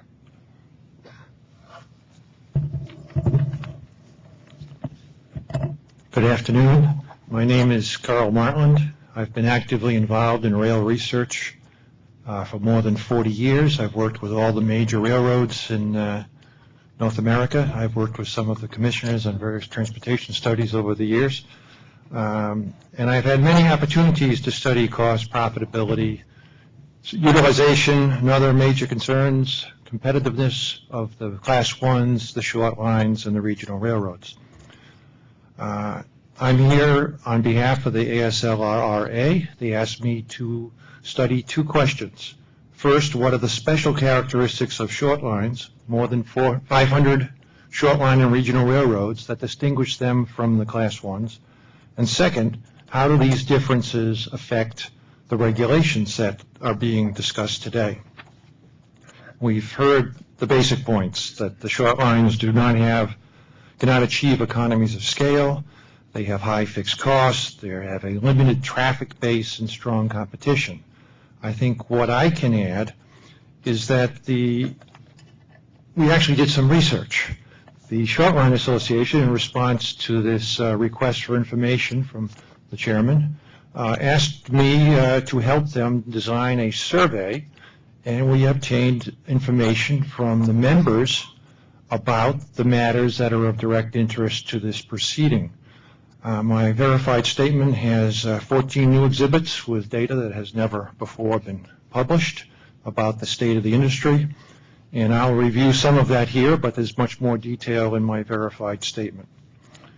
The first conclusion, average costs are very high for small railroads, and they're high because the railroads have low traffic density. First of all, employees. Small railroad, these are the median values, 18 employees, and they have 1.5 million ton miles per employee, a number that is meaningless to me, except that it's 15% of the productivity achieved by the Class 1s. Equipment, average expenditures were $15 per 1,000 revenue ton miles for the small railroads versus about $7 for the Class 1s. Track. This is a very, very big area for the small railroads. The average expenditures over a 3-year period were just about $4 per loaded car mile for the small railroads, more than 4 times as high as 83 cents for the Class 1 railroads. So just maintaining the track is a very, very big expenditure for the small railroads. Yards. Small railroads, except for some of the major intermediate lines in places like Chicago, generally have very small yards, if they have any yards at all, and they don't have the volume to justify efficient switching. Together, this means that the fixed costs are high. A train requires a crew, even if there are only a few cars. You need locomotives. You need to maintain the track. The wood ties deteriorate in the cold and the snow and the heat, and the brush must be cleared, snow removed, and washouts filled in, even if you're only going to run a single train on the line every once in a while. Conclusion 2, small railroads primarily serve truck competitive traffic. The major commodities that the Class 1 serve include coal. Fewer than 8% of the small railroads serve any coal at all. Intermodal, the fastest growing segment of the rail industry as a whole, little or no traffic is handled by any of the small railroads. The terminals are on the large railroads. Automobiles, a big traffic segment for the large railroads. There were only 8 small railroads that handled auto parts or new automobiles in 2010. So what they are carrying is the general merchandise traffic, everything else, the onesies and twosies and 10s and 20s, that is highly truck competitive. It's subject to diversion to a different transload facility, to a barge, to a truck, to an intermodal terminal on one or more railroads. In the survey of the railroads that did not handle any coal, which was almost all of the small railroads, 90% of the traffic was truck or barge competitive. There's no question that these small railroads are competing for traffic every single day. Third conclusion, the small railroads are serving customers on light density lines which is pretty obvious. They're small, they're low density. Investment, however, is still an issue for these short lines. They are trying to upgrade more and more of their track to handle the larger cars, the 286 cars, so they do need revenue, they do need profits in order to continue to invest. They serve customers where there's just a few large customers. The typical small railroad has 3 customers that account for 2/3 of their carloads. And the single commodity, the largest commodity, accounts for about half of the total carloads. So these small railroads are highly dependent on 1 or 2 or 3 major customers. Light density lines also imply light density measured in terms of revenue per mile. They average about $80,000 per mile.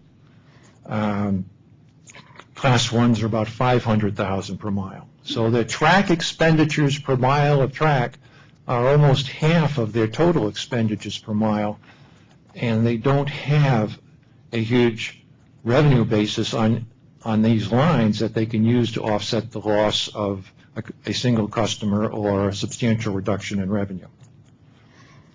Conclusion 4, these small railroads face higher average costs of rail operations, not because they're inefficient or poorly managed, but because they have to operate on light density lines. It's not because of a lack of competition that they charge what they have to. Their rates are based upon covering the costs of the operation. We've had some discussion of how the different proposals for reciprocal switching and such things that suggested, well, maybe a mileage prorate could be used to allocate the revenue among the different lines. This is totally inappropriate for small railroads. We heard from the Class 1s that the terminals have a disproportionate amount of the cost. Those are the terminals that are large, handling 2,000, 3,000 cars a day. We're talking about small railroads where the big yards are handling maybe 3 or 4 or 500 cars per week. So the fixed costs that they face are disproportionately larger, and a prorated mileage fee would be totally inappropriate for them. My 5th conclusion, which others here have already stated, is that the small railroads must cover these fixed costs even if the traffic is diverted. The wood ties still deteriorate. They don't care about reciprocal switching or other kinds of access.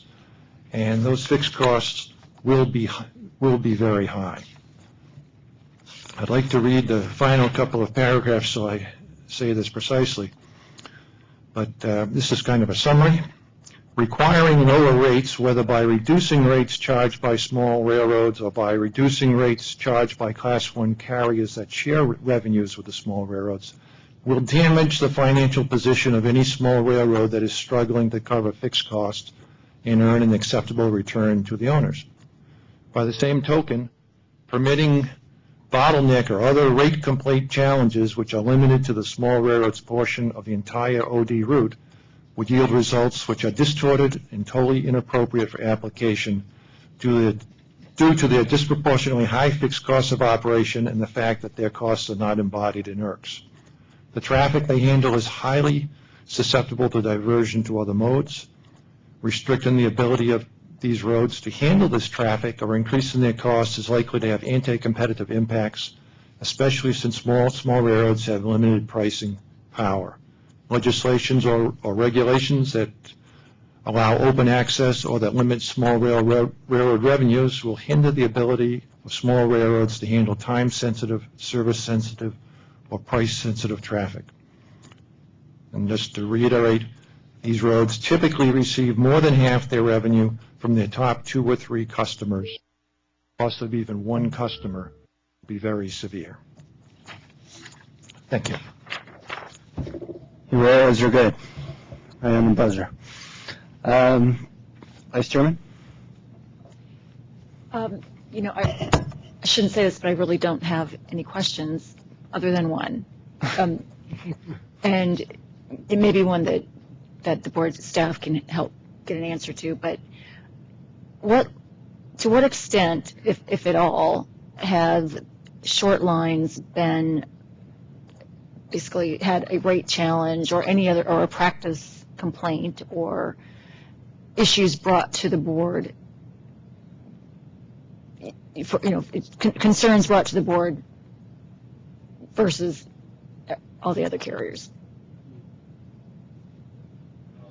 In our initial comments, we indicated that there have been in a very long time 4 rate complaints, all of which were settled and dismissed within 3, 4, 5 months. There have been a couple of instances where the rate complainer felt the need by virtue of having to do origin to destination rate complaints to include the short lines, but they were dismissed within a couple, 3 months. So really the board's experience is that there have been virtually no rate complaints against short lines and regionals. Thank you. Oh, I'm sorry, I'm Miles Tobin, a Fletcher and Sipple attorney for the ASLRA. Thank you. Yeah, Commissioner? I have a few questions. General Tibbins, your chief argument seems to be that the short line industry should be exempted from any competitive access policies that the board might consider. But what about short lines that are parties to paper barrier agreements where the short line is largely doing the bidding of its Class 1 partner? If the short line is shielded from competitive access regulations in that instance, isn't that benefit largely going to be going to the Class 1s?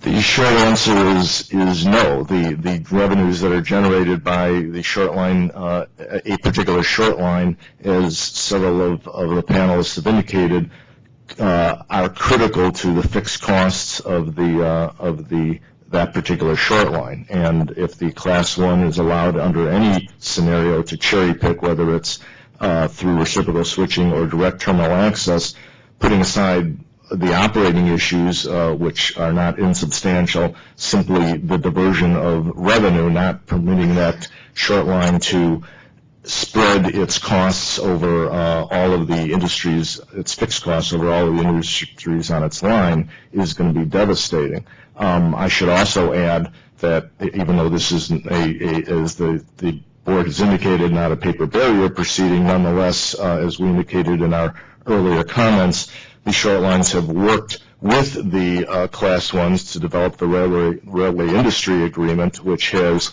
allowed short lines in a host of instances to access a second Class 1 carrier and use that second Class 1 carrier even where there's been a paper barrier, and that's been very successful. Although, as you mentioned, this hearing is not addressing the paper barrier issue. It's not one of the things we'll be exploring at this hearing. In your pleadings, you noted a survey, which I'm not sure if that's the same survey that Dr. Martland was dealing with, on paper barriers. Because I know in the past we've asked about the how many there were out there, and we were told nobody knew. But in the pleading, it does say how many paper barriers are out there, and it would be nice if you could share with the board that survey, what the goals of the survey was, and what the results were. So, if you could you produce a copy of that survey to the board? Michael? Try again. Try again? There we go. There's no light here, so I'm handicapped. There are two different surveys. The one that Mr. Martland was speaking of is in relation to the tables that he has in his testimony and in the original comments that we filed. The paper barrier one was done a couple of years ago, and it revealed there were about approximately 90 short lines that were subject to paper barriers. Okay. Well, that was in response to a question on that about that long ago. The question was maybe that survey was done in response to that people did not know how many paper barriers were out there. But if you know now, it would be interesting if you could share that with the board, because we've been told that nobody knew how many paper barriers were out there and how extensive they were. So. Sure. We can share thank that. You. Yes, we can certainly share that, but informally, I think that number is pretty clearly 90 or fewer. Mm-hmm. Maybe significantly fewer from when that last number popped up. And it's also true that there have been exemptions, waivers given on the paper barriers when the short lines have asked for waivers. So, and I believe you have shared how many waivers have been granted. And there have been a substantial amount of waivers granted over the years for railroads that have paper barriers, correct? The RIWG keeps that on a monthly basis, and we have shared that. We would certainly update it and share it again. Okay, thank you. Small railroads also argue that they can't afford, as you did a few moments ago, can't afford to lose a single customer due to forced access because they have few customers to begin with, and one tends to contribute more to a short line's overall financial health than is true for the Class 1s. But aren't the shippers on the short line railroad no less entitled to access to the board's procedures or processes? I mean, from their perspective, does the fact that a short line is a smaller monopolist matter if the shipper is still being subject to monopoly pricing practices or monopoly supplied services? So should they be treated any differently simply because they're smaller? Well, I think the competitive opportunities are extensive in the short line world. And so shippers have the opportunity to go to trucks, and we've seen that in any number of instances, barge to some degree, and particularly of late transload facilities. So short line customers are not insulated and certainly have the options to go in several different directions if they're not comfortable with the rates that are being charged. So you would say that short lines have fewer monopoly positions, if you like, and therefore overall less monopoly power than, say, a Class 1 might have. I would say that's clearly the case. By the way, Sharon, I want to thank you for hosting us, I guess about 2 months ago at the Purdue facility out on Eastern Shore. That was very, very helpful and very enlightening, so we really enjoyed that very much. So thank you for that. And I would also thank Michael Osborne for his service on our SAC over the last couple of years. So again, thank you again for that. Let me see here. You said that Michael, you said that the short lines have no market power at all, and I guess that's related to the monopolistic question. Do you mean to say no market power, or that they have market power, but it's nowhere near as great as, say, for a Class 1 railroad? I would say that in most instances it is closer to no market power, but in some there may be some occasions where they have a little, but nowhere near the Class 1s. Okay. That's all I have for the time being. Thank you. Thank you, Commissioner. I don't have any questions. I think not because I'm disinterested. It's because I hear your distinction, and I think for the most part, I'm sure there's some exceptions, but for the most part, I agree with it. And I thank you very much for taking the time and giving such a diligent comment, and also for actually bringing a shipper with you. That's something different in this this forum. So thanks. I have one other question. I have one more question. One of the things that we're dealing with right now is we are redoing our uniform rail costing model. And we have heard that this model is particularly problematic for short line railroads. Do you have any suggestion as to how we might address the special needs of the short lines? Because right now what we're doing is we're applying these cost ratios, these cost numbers that are gotten from the large railroads to the short lines operations, and the feeling is that's not appropriate. Do you have any suggestions as to how we might meet the needs of the short lines in redoing the IRCS process? Let me just start that off. Some others may have some ideas on this. The issue for us is to be involved, and we've been anticipating involvement in this process for several years. And so our involvement and bringing some expertise to the table as these IRCS matters are discussed, I think, is enormously important. And so whether there's a formal organizational structure that draws us in and permits us to participate, or whether it's just by query, whichever way would best serve your interests and ours would be welcomed. And to date, the extent that we've been involved is through RSTAC, where we have identified a lot of the problems. I'm not sure we have a lot of answers yet, but we're going to continue to work on that white paper. Dr. Martland, do you have? I would say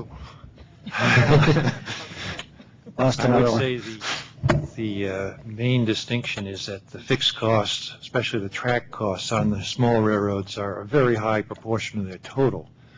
So the you would need to consider the total cost of the track and how that might be allocated. And we are wrestling with that, so thank you. Thank you very much.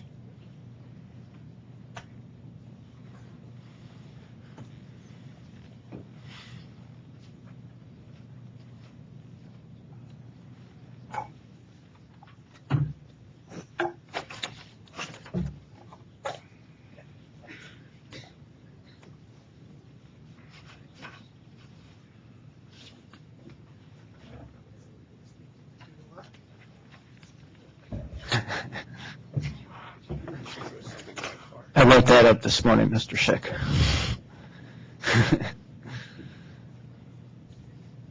You're down here as TBD. So. All right, we'll now begin with panel number 9. We'll start out with Mr. Schick from the American Chemistry Council. You have 5 minutes. Good afternoon, Chairman Elliott, Vice Chairman Begeman. I don't think it's on. Good afternoon, Chairman Elliott, Vice Chairman Begeman, and Commissioner Mulvey. My name is Tom Schick. I'm Senior Director for Distribution at the American Chemistry Council. It's my pleasure to be able to participate in this public hearing on behalf of ACC's member companies. They rely on America's railroads for the safe and efficient movement of a wide array of chemical products that make our lives better, healthier, and safer. I'd like to start out with 3 bits of background information for these comments.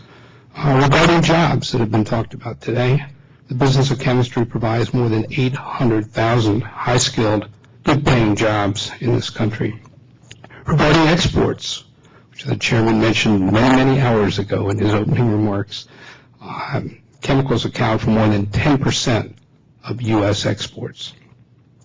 And third, for context among shipper industries represented here, the commodity group of chemicals and allied products ranks second only to coal as a rail customer group, measured both in terms of traffic volume, that's tonnage originated, and in terms of the freight revenue paid to the railroads. ACC appreciates that the board has undertaken this important examination of competition in the rail industry. We participated as one of more than 24 trade associations in the Interested Parties Coalition, which together filed comments on April 12th and joint reply comments on May 27th, and of course was represented on panel 2 this morning. ACC and its members heartily endorse the comments and the detailed supporting information that was provided by the interested parties. Those comments are especially significant because they reflect the perspectives of such a wide range of shipper industries, including but not limited to chemicals, fertilizers, grain, coal, clay, glass, forest products, paper products, many others. ACC members and their products and their customers who use those products are very different from those of other shipper industry organizations. But despite those differences, I want to emphasize that the views of the interested parties are unanimous. As the interested parties have shown, the competition between railroads has declined significantly in recent years. Second, the Class 1 railroads are now in excellent financial health. Third, the board has the ability to change how it regulates railroad competition. And fourth, enhanced rail competition would profoundly improve the U.S. economy. Tomorrow, several of the ACC member companies will provide you with their own perspectives on how the current status of rail competitiveness affects their particular businesses. Today, on behalf of the entire ACC membership, my request is that the board complete its careful evaluation of what has been shown on the record in this proceeding, then identify areas where meaningful regulatory changes can be made, and then proceed to enhance competition in the following specific areas. First, inject needed intramodal competition within rail terminal areas by revising the reciprocal switching regulations established many years ago, by reversing mid-tech precedent, which requires anti-competitive conduct to be established, and therefore limits the statutory provisions for competition in terminal areas, and generally to encourage rail-to-rail competition in order to allow market forces to play a larger role in determining rates and services. Next, we recommend that the board's current bottleneck access rules be changed to require the carriers quote rates upon shipper request between captive origins or destinations and practical points of interchange in the national railroad system. Finally, we ask you to consider how you might use your continuing jurisdiction over railroad mergers to reduce anti-competitive conduct and enhance rail-to-rail competition. Thank you for your interest and your attention. I'll be glad to respond to any questions. Thank you. Now we'll hear from the Chlorine Institute. You have 5 minutes. Thank you. Good afternoon, and thank you for the opportunity to speak at this hearing today. But most importantly, thank you for initiating a balanced hearing and for asking for solutions to the issue at hand. My name is Sharon Pachacchio. I'm Vice President, Chlor-Alkali and Derivatives Marketing, Services, and CalHypo, and Global Supply Chain for PPG Industries. I am also chairperson of the Board Committee on Rail Issues for the Chlorine Institute, and I am speaking on behalf of the Chlorine Institute today. The Chlorine Institute has signed on to and fully supports the initial and reply comments of the interested parties regarding this proceeding. Today, I will not focus on the legal issues at hand, nor will I focus on the safe rail transportation of chlorine, which really is at the core of the efforts of the Chlorine Institute. But I want to spend some time focusing on the vital importance of chlorine chemistry and the rail transportation of chlorine to reinforce the absolute need for reform of rail competition. The U.S. economy depends on chlorine, which is an essential product in approximately directly 40% of U.S. industries and indirectly probably in all U.S. industries. The largest use of chlorine is approximately 40% of chlorine goes into the production of polymers, in particular polyvinyl chloride. And polyvinyl chloride, PVC, is used in building materials such as window frames, vinyl sidings, paints, coatings, glass protection, electronic and medical devices and equipment. Chlorine is also essential to approximately 93% of all pharmaceuticals sold in the United States, and it's involved in 86% of all crop protection chemicals. Chlorine is probably most well known for its use as a key disinfectant for the protection of public health in water, wastewater treatment, swimming pool treatment, and chlorine bleach applications. Disinfection has played such a major role in increasing Americans' life. It's estimated that it has increased life expectancy by 50% during the 20th century by virtually eliminating diseases such as cholera and typhoid fever. Although disinfection is relatively a small usage of all of the chlorine produced in North America, it's only about 6% of that chlorine. But all of that 6%, nearly all of it, moves by rail, and it's shipped to the taxpayers and the municipalities that are receiving the chlorine. Truck transportation is not a reasonable or viable option considered by most shippers of chlorine. Rail is definitely considered the safest way to move chlorine over land. If you would take a rail car and ship trucks, you'd be putting 4.5 trucks of chlorine, unnecessary hazardous materials, on our highways. Because nearly all U.S. industries are dependent on chlorine to some extent, it is important that reasonable and competitive shipping rates are offered to producers so that they may effectively continue to do business in the U.S. and serve U.S. consumers. This has become very difficult due to the dramatic rise in the shipping rates for chlorine. And in part, this increase is due to a lack of willingness by the railroad industry to provide or compete for service. The average rate per carload has increased 133% between 2000 and 2009, compared to a 47% increase in the Rail Cost Recovery Index over that same period. Currently, the chlorine chemistry business supports the U.S. economy with annual sales of more than $94 billion. It employs over 160,000 Americans. It pays federal income taxes of $1.1 billion, and it pays $211 million in state and local taxes. The impacts of excessive rail rates can severely hinder the chlorine industry's ability to provide jobs and help power the U.S. economy. As I previously discussed, Chlorine chemistry is so widely used that the general public will be impacted through rising costs. The difference is that the general public is not aware or does not understand why their rates are rising. When gasoline prices rise, they understand what's happening to their wallet. With this quick glimpse into chlorine chemistry and the impact that rail rates have on us, we ask the board to comprehensively review its competition rules and precedents and consider introducing competition into the railroad industry so that other industries, including our own, have the ability to compete and thrive in the U.S. economy along with the railroads.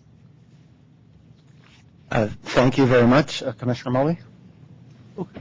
Chlorine is an input in so many commodities, and I've had many visits when I was on the Hill and here from the Chlorine Institute about the importance of chlorine. I guess my question is, what percentage of the total cost of producing and distributing chlorine is rail transportation? And then beyond that do you have any notion as to what that percent transportation of chlorine cost is in the production of the final product? Because the chlorine is a product, is an input, one of many inputs in creating, say, for example, polyvinyl chlorides or other things. So is there any way of getting to what the overall impact on these goods, wastewater treatment facilities, et cetera, from increased rail rates? Well, let me try to answer that as best as I can, and perhaps I may use PPG, since I work for PPG, as an example. But looking at the cost of freight in the actual product itself, and I'll use an example in pretty close to averages. Let's say published average price through the marketing journals for chlorine might be about $250 a ton. In the past, if you would go back to prior to 2004, the freight component of that price of that product may range about 10%, let's say $25 a ton, to maybe a little bit higher than that, 10 to 20%. We have seen that number escalate beyond 50%. And in one case, and I know Mr. McGarry will be speaking on behalf of PPG later tomorrow, we talk about the fact that that portion of the price of the product in one instance has gotten so that the freight completely consumes the price of the product. It's more than the price of the product itself, so in actuality you can't end up shipping it. Now, to get to the second part of your question as to what part does the raw material chlorine play into the different end-use segments, it really varies by the product. In some products, such as chlorine bleach, it's made from chlorine and caustic, so you have both components. So it really depends on the product that you're talking about, so I don't think I can give you a straight answer on that. Thank you. Just one question, same question I've asked each of the shipper groups, including the interested parties, but maybe you have a different perspective from your group's sense. Just with respect to, we've heard many comments saying that there's not any, the railroads aren't competing, and as a result, my thought is that if they're not competing, that access would not be effective. So the question is whether or not you think access is really what we should be focusing on, or should we be looking at rate cases and regulation that's already in place and trying to improve on that? I throw that open to both of you. I think our position at ACC is essentially the same as the position of the larger interested parties group. Given the nature of the issues that were teed up in this docket, which tended to focus on access issues, that's what we were primarily focused on in our comments. No disrespect to the board, and I do recognize that a number of changes have been made over the last 5 to 10 years in the rate review process, but I don't think a lot of our member companies are super anxious to come here for rate cases. They would rather be able to work these things out and to have some of the tools that were discussed this morning, even if those tools are never used here, to help balance their negotiations with their carriers. No disrespect taken. Thank you.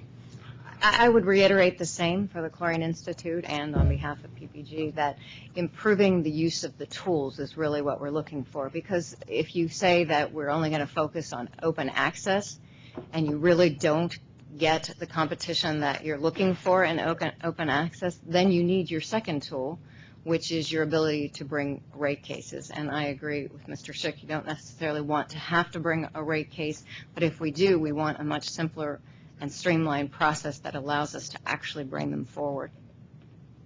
Thank you. Vice Chairman? This is going to follow up sort of on a question that we had asked kind of the ag panel, but from your perspective, are you struggling more with the rates or the service? And particularly, I mean, chlorine and other, TIH, PIH materials are a growing interested area, growing difficult area. Just it's getting more attention lately, and I'm not really sure where that's going to end up. But I'm just curious if right now service is actually becoming a bigger issue for you than the rate, or if it's sort of too much tied together. I will answer that in two ways. Let's talk about the service first, and I will say that probably the different Chlorine Institute members might have different answers to this question. As far as service, PPG, and I'm sure some of the Institute members find the same thing, it can be very sporadic, meaning we can get very good service out of certain places, and we work with the railroads very well in understanding what the issues are and driving for resolution. But there are situations where it's the same continuing problem, we just can't get the service that we need. We have found that you really separate the two issues, right? It's the service, and it's got its own unique things that we work on. And service for one product versus a TIH really is no different, although there are different rules in place to ensure the safety and security of the shipment of the TIH products. I would not say our service varies from one product to another. But if you look at the rates are the heart of the issue for us if you look at it separately. I know for many of the Chlorine Institute members and for PPG, it's the escalating rate structure and feeling that you have no ability to really do anything about it because you run into a lot of obstacles when you look at trying to bring forward a rate case. So the rates are a serious issue for us. I think across the board for chemicals, of course, we've got everything ranging from TIH products to other hazmat to non-hazardous materials that are also products of chemistry with a lot of volume of rail movements of plastic pellets and soda ash and things like that that aren't even hazardous. But all the companies have the same kinds of interests that PPG just described, service and rates. And the rate issue is important, and it's not limited to particular products. It's across the board. Or as I said in my remarks, if you look at what the interested parties came together on, you've got grain, you've got coal, you've got a lot of products in there. Thank you very much for coming today, and appreciate your comments.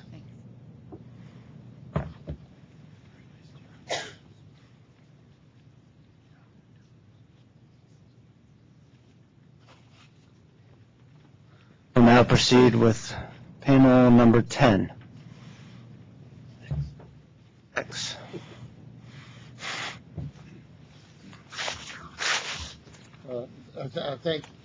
Thank you. Tommy? Yes. You're good. First, we'll hear from Transportation Communications Union. It's nice to see you again, Mr. Scarletti. And you have 5 minutes. Thank you. It's a pleasure to be here. Good afternoon, board members. My name is Robert Scarletti, and I'm president of the Transportation Communications Union. We represent carmen, clerks, supervisors, and some yardmasters throughout the railroad industry. TCU has about 40,000 members on the railroad. Oops, so I got the business too. But I'll just sit with it. Okay, so thank you. Okay. TCU represents about 40,000 members, together with another 120,000 other railroad workers. So there's about 160,000 who are represented by 12 or 11 other national and international unions on our nation's freight railroads, including some shorelines and regionals.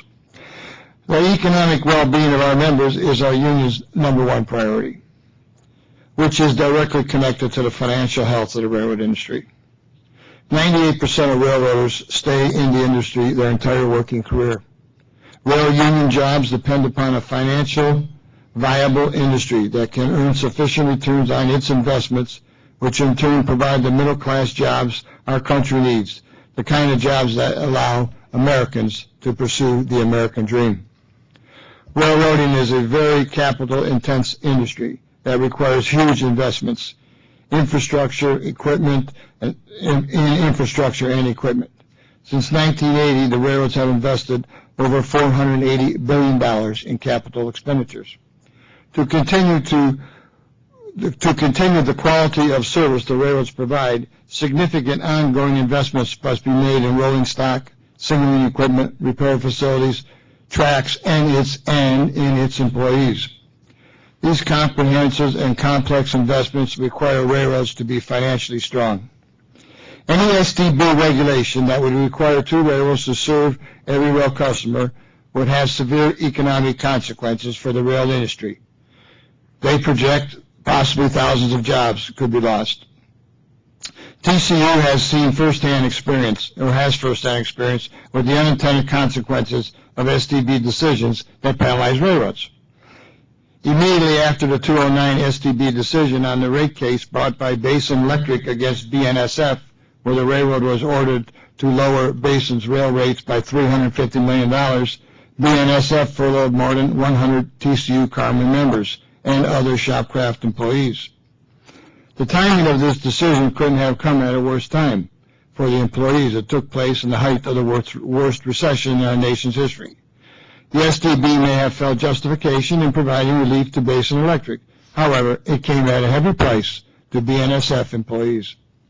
I witnessed firsthand the bankruptcies of the Northeast railroads in the 70s, which led to Congress passing the Regional Railway Organization Act and subsequently the Staggers Act. Tens of thousands of jobs were lost. I remember the day Penn Central declared bankruptcy, and the banks would not cash my paycheck. That's where I worked then. They got it straightened out, but on that day, they wouldn't cash our paychecks. The railroad industry and its employees and this country cannot go back to those days.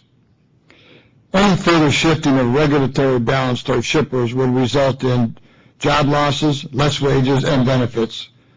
Corporations who ship by rail may receive financial benefits from a new regulation, but such regulations by the STB would come at the expense of the railroad industry, the workers and their families, and would result in a loss in rail jobs as a result of government regulations. At the time when we need most of all in America these type of railroad middle-class jobs. Putting the financial health of railroads at risk would jeopardize our railroad retirement system, which right now is covering well over 550,000 railroad retirees and their families who depend on those monthly checks. As a representative of the employees, I want you to take into consideration that any decision you make that results in reducing the railroad's revenue will absolutely have a dire consequence upon the employees who work in the railroad industry. Thank you. I will next hear from Mr. McDougall on behalf of the United Transportation Union, New York State Legislative Board. May it please the board, I'm here today on behalf of Samuel J. Nasca, who serves as the UTU's Legislative Director for New York State. He is a full-time elected official of the UTU and is the longest continuously serving state director in the UTU, having been in his present position since 1984. The New York State Board has participated in numerous ICC and STB proceedings over the years. Initial and reply comments have been submitted. I'm not going to read from our comments. Our request for time today is to summarize some procedural suggestions we have to improve the board's process for resolving railroad competition disputes. That's the second of the three subjects that Senator Rockefeller talked about today, procedures. And employees want to know what's going on. They don't want to be in the dark. And the first thing I'd like to do is to congratulate the board for making the submissions today publicly available. That's not the usual situation. Ordinarily, when we have statements to submit at a hearing like this, we submit them 10 days in advance, but we can't see what the other participants are saying. And this time, you started out that procedure, but a few days before today, you allowed us all to see everybody else's presentations. And it's in the area of transparency that we have suggestions. Before I get into transparency, I'd like to answer two questions that you've asked every witness up to now. And that is, what about the railroads? Do they compete? The saying is they don't compete. Railroads have been charged with not competing for 50 years. I recall a book published in 1950 under the auspices of the Brotherhood of Railroad Trainmen called The Railroad Monopoly. It was published by the Public Affairs Institute in Washington, D.C., at that time headed by Dewey Anderson. And the author was John Schott, and the book was mainly paid for by the Brotherhood of Railroad Trainmen. And there the question was, again, do the railroads compete? The answer is they do compete. In fact, this book was written at the time of the Reed-Bullwinkle legislation. It's just old propaganda that the railroads don't compete. Of course they compete. They compete not only point to point, but you'll have potash produced in Canada, potash produced in Santa Fe, in New Mexico, Carlsbad, New Mexico. Different railroads served in different origins. Same is true for salt, sugar, a lot of commodities. And in respect to competition, I don't think the emphasis should be on competition too strongly, or not as strongly as it sometimes is today, or it has been in the past, and that's because too much competition in a recession can cause real troubles. We saw what's happened in New York in the financial institutions. And competition makes instability, in other words, the instability is inherent in competition. Different markets get served, people get out of jobs, new things happen, and I think we should have some caution these days in dealing with competition. Now, as to suggestions for procedures, one of the questions asked was, should the emphasis be on access or rate cases? I'll briefly say we haven't had a position on the rates. We did way back. One of the unions, one of the sections in the UTU, along with the Chicago Board of Trade, had a position on rates, where we felt that the board should use rate comparisons rather than the cost techniques. And that was presented in the non-coal guideline proceedings back in 1996. But up to now, we've had no particular position. It would have to be studied. But my guess is that the emphasis, as far as employees are concerned, would be better on the rate process than on the competitive access process. Thank you. Thank you, Mr. McDougall. No fire alarm today for you. So, first we'll hear from Vice Chairman. Oh, there was a fire alarm when Mr. McDougall was testifying at the last proceeding, cutting his comments short. It's a long day, and it's nice to be there at the end. You know. Yes, it is. Mr. McDougall, could you just elaborate a bit on your comment about that instability is inherent on competition? Do you mean for the carrier, or I mean for everybody? For the shipper as well? For everybody. The best article was one that's dated tomorrow by George Soros in the New York Book Review, where he goes into this subject about instability, competition, and the cause of the financial crisis in New York was not due to the government action, but was due to the failure of the market up there. There's too much market competition. And so there's a danger, particularly in the recession period, of emphasizing competition too strongly. That's just the way the nature of competition is, that it causes instability. And I get it from, I don't get it from George Soros, but I commend it to your attention because it's a current issue outdated tomorrow, New York Review of Books. Thank you. Commissioner? Just briefly, competition is generally a good thing, but it depends upon the industry, and there are some industries where competition by itself, without any kind of oversight or regulation, can cause real problems. Other industries, like for example, industries like finance, for example, competition can, as Mr. Soros points out, lead to some problems if there's not proper federal oversight.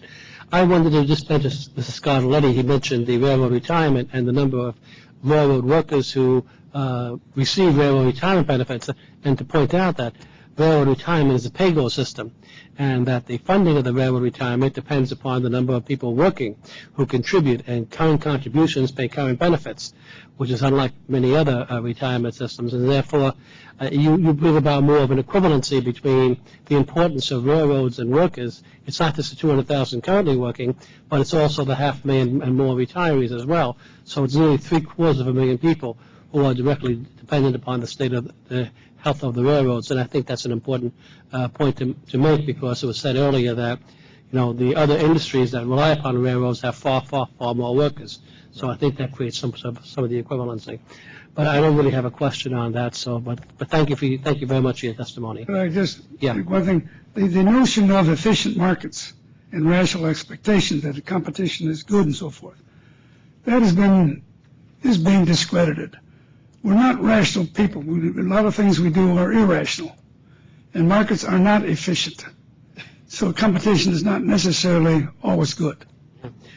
Well, I agree. I said that. And I think rational expectations goes beyond the idea of competition. Rational expectations is an extension of competitive market theory. Well, thank you very much, both of you, for your comments. I don't have any questions. I feel like I have a pretty good grasp of railroaders' interests. So thank you very much for coming. Last but not least, of course, we have to do this again tomorrow. So panel number 11.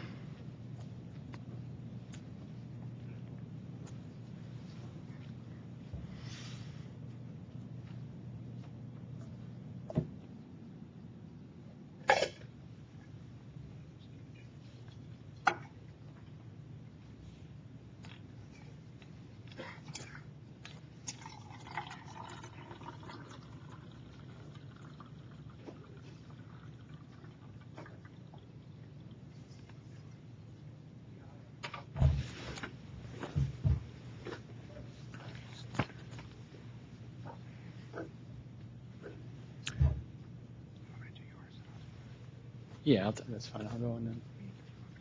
Wait, oh. No, I got it. So what do I do to pull the slide? You guys okay? Is it working? Oh, there we go. Okay, great. First we'll hear from JP Morgan Securities. Mr. Wadowitz, you have 5 minutes. Okay, great. Chairman Elliott, let's see. Okay. Chairman Elliott, Vice Chairman Begeman, and Commissioner Mulvey, thank you for providing the opportunity to testify today. My name is Tom Wadowitz. I'm an equity research analyst. I cover the air freight and surface transportation industry at JP Morgan Research. I've been a senior analyst for about 9.5 years covering railroads in the broader industry. A few disclaimers first here. The views and opinions I share in the industry are my own personal views as a research analyst. They don't necessarily reflect the views or opinions of JP Morgan, my department, or others at the firm. In addition, the firm may have real or perceived conflicts and matters related to the topic or any companies I may mention during the course of my testimony. So if you'd like details regarding any conflicts or conflicts with specific companies in the industry, please contact me. My phone number, you can't probably see it up there, but it's up there, 212-622-6461. Or you can email if you want to, research.disclosure.inquiries@jpmorgan.com. So in any case, I wanted to show you a couple of simple things that will illustrate what investors care about. I think a lot of it's pretty intuitive. My experience as a sell-side analyst in formulating recommendations on transport stocks and speaking with institutional investors over the years leads me to believe the following about what investors value in transport stocks. So first, they value growth in net income and growth in earnings per share.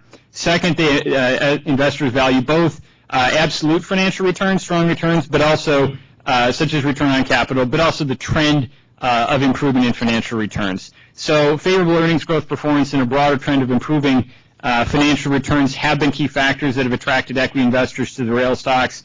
Over the past 7 years, you see that, I think, in the first chart that I show up here that looks at rail stock performance, which is in the bar chart, and then rail earnings growth in the line. If you switch to the next one, the equity market is forward-looking, so if you offset it by a year, then the trend is more consistent. They move together.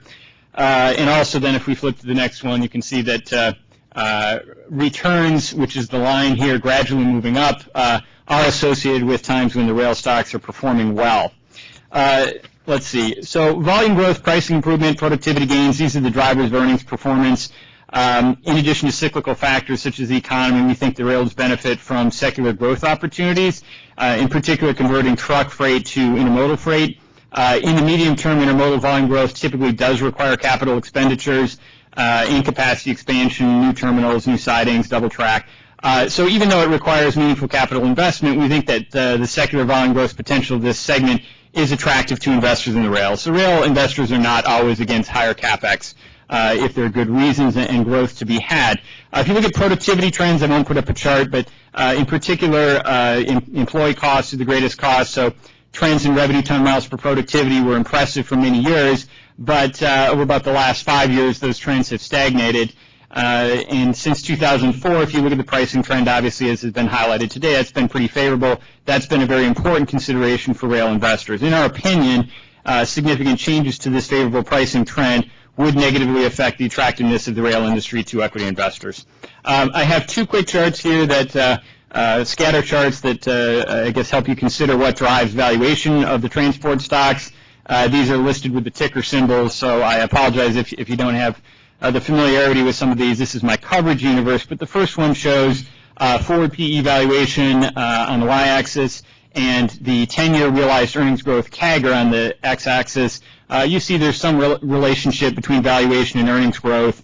The next chart, you'll look at the similar type of profile and an even stronger relationship between returns on capital and the forward PE valuation. So the names that get the best valuation, C.H. Robinson, Expeditors, J.B. Hunt, are models that actually realize the best returns as well as the best growth. The rail industry has realized improvement in its financial performance over the past 7 years, but its returns are still lower than 4 of the 5 other groups of transport stocks we cover. So if you look at this simple bar chart, the rails on the left-hand side in the blue, the groups we cover in the middle, only the depressed LTL group is worse in terms of return on capital. And then on the dark bar, you see the S&P 500 industrial names and the average return on capital of about 15%. So if you look at this in the comparison group, rail returns do not appear particularly strong versus our coverage group or versus large cap industrials. Just to wrap up with a few conclusions, regulatory stability provides support for rail investor interest and investment in the rail network, in our view. So we think that regulatory stability provides greater visibility to expected growth in financial performance. This encourages investors to own the stocks. This encourages managements to invest in the system. Second point, uncertainty is a source of risk. So while the outcome may be favorable, if an extended process of considering changing regulation is pursued, that can act as a headwind to rail investors and also to investment decisions. Rail financial returns, as I've shown, have improved materially over time, but they're still not particularly strong on an absolute basis. You can see that versus other transports and versus the S&P 500 industrials. And then the last point, investors value both earnings growth and financial return performance. So that tends to drive incentives for the rail managements. If you look at the rail managements and their long-term incentive performance, or their incentive plans on a long-term basis all have return components to them. And so clearly their incentives drive their behavior, whether it's investment or other things, and those in terms of the multi-year incentive plans all include returns. So we think returns are important. Thank you for the time. Next we'll hear from Wolf Trahan and Company.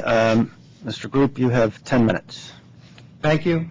Slides as well. And you guys should have a copy of the slides in front of you.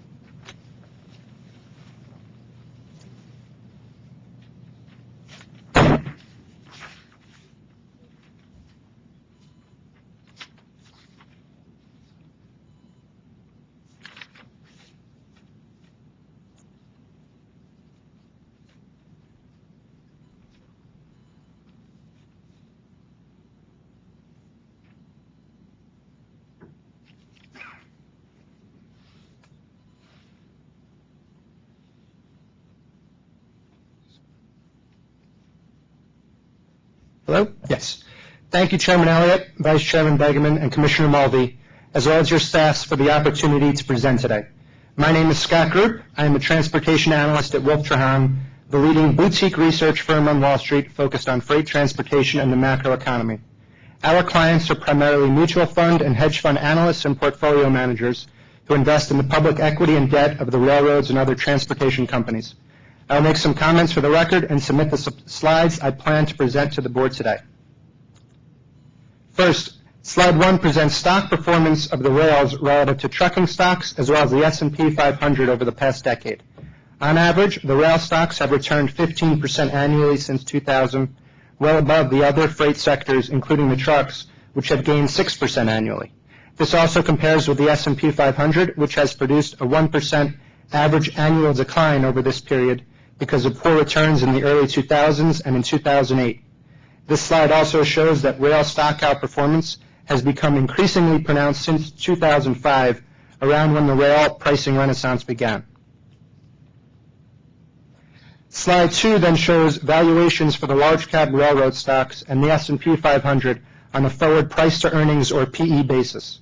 This shows that the rails have traded in a very tight and consistent range of 11 to 15 times forward PE, consistently below the S&P 500 from 1990 through 2007. More recently, however, S&P multiples have contracted while rail multiples have held firm.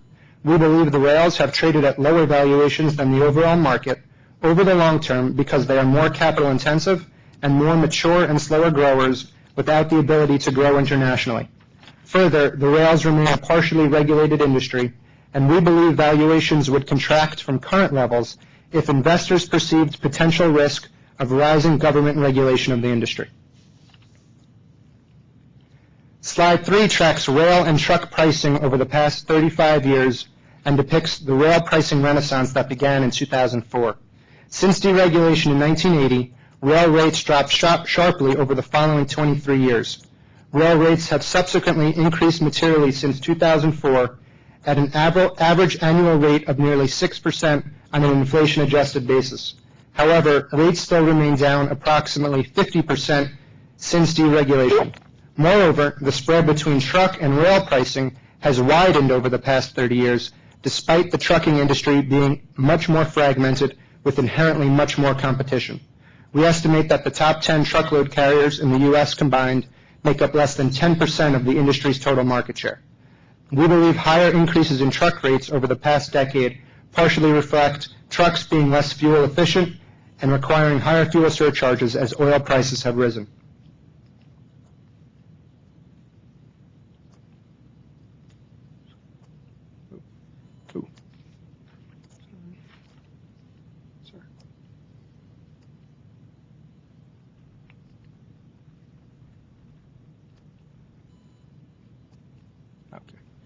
Slide 4 takes a closer look at quarterly pricing trends for the U.S. versus Canadian railroads. Note that we have removed the impact of changes in mix and fuel surcharges, as well as currency for the Canadian rails, to try and isolate same-store pricing levels.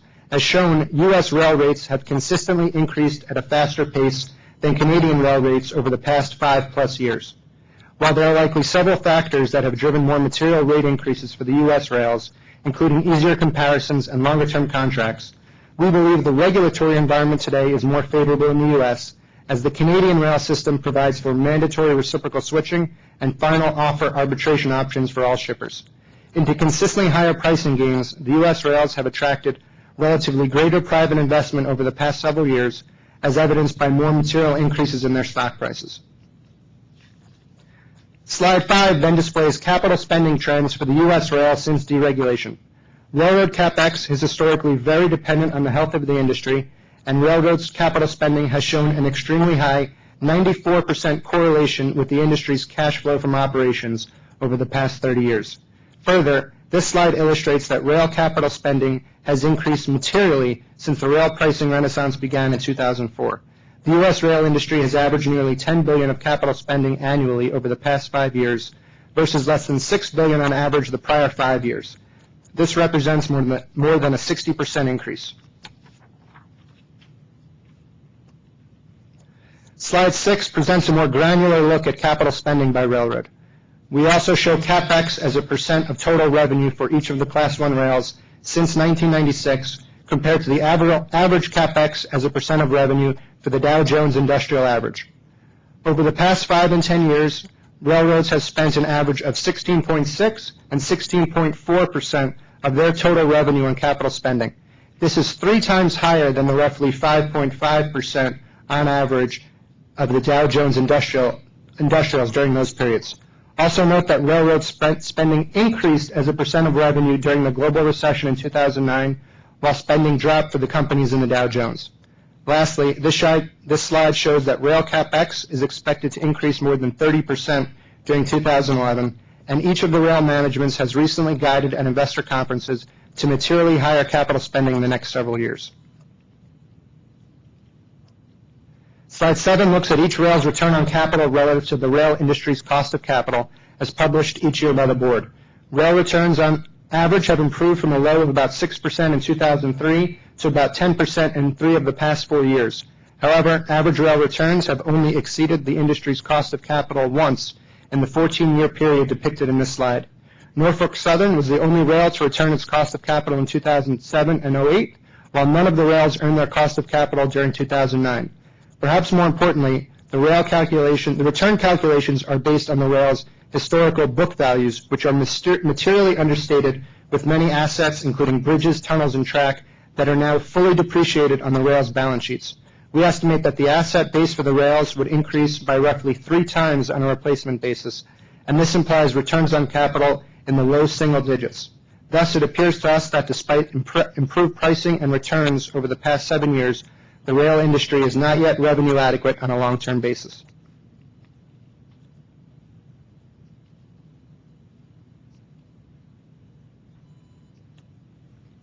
Slide 8 presents responses from a proprietary survey of more than 100 traffic managers that our firm conducted last year. We asked the customers of the railroads which potential regulatory changes they supported and opposed. As shown, shippers in our survey overwhelmingly supported many regulatory changes, including an ability to challenge existing paper barriers, a reversal of current bottleneck policy, and increased terminal access.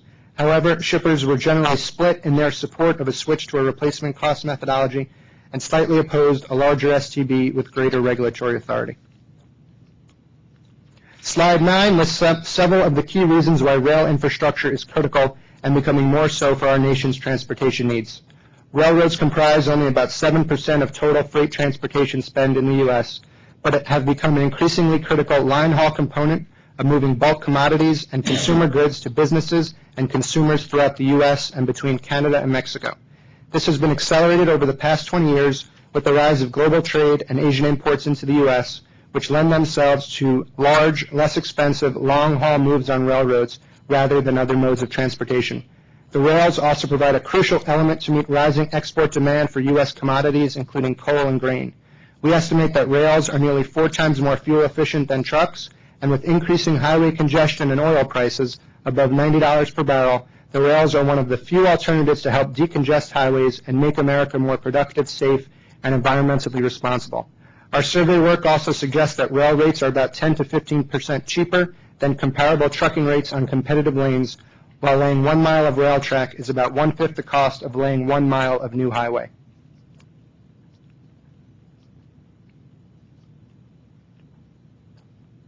Finally, slide 10 lists some of the major multi-year U.S. capacity expansion projects currently underway by each of the major railroads.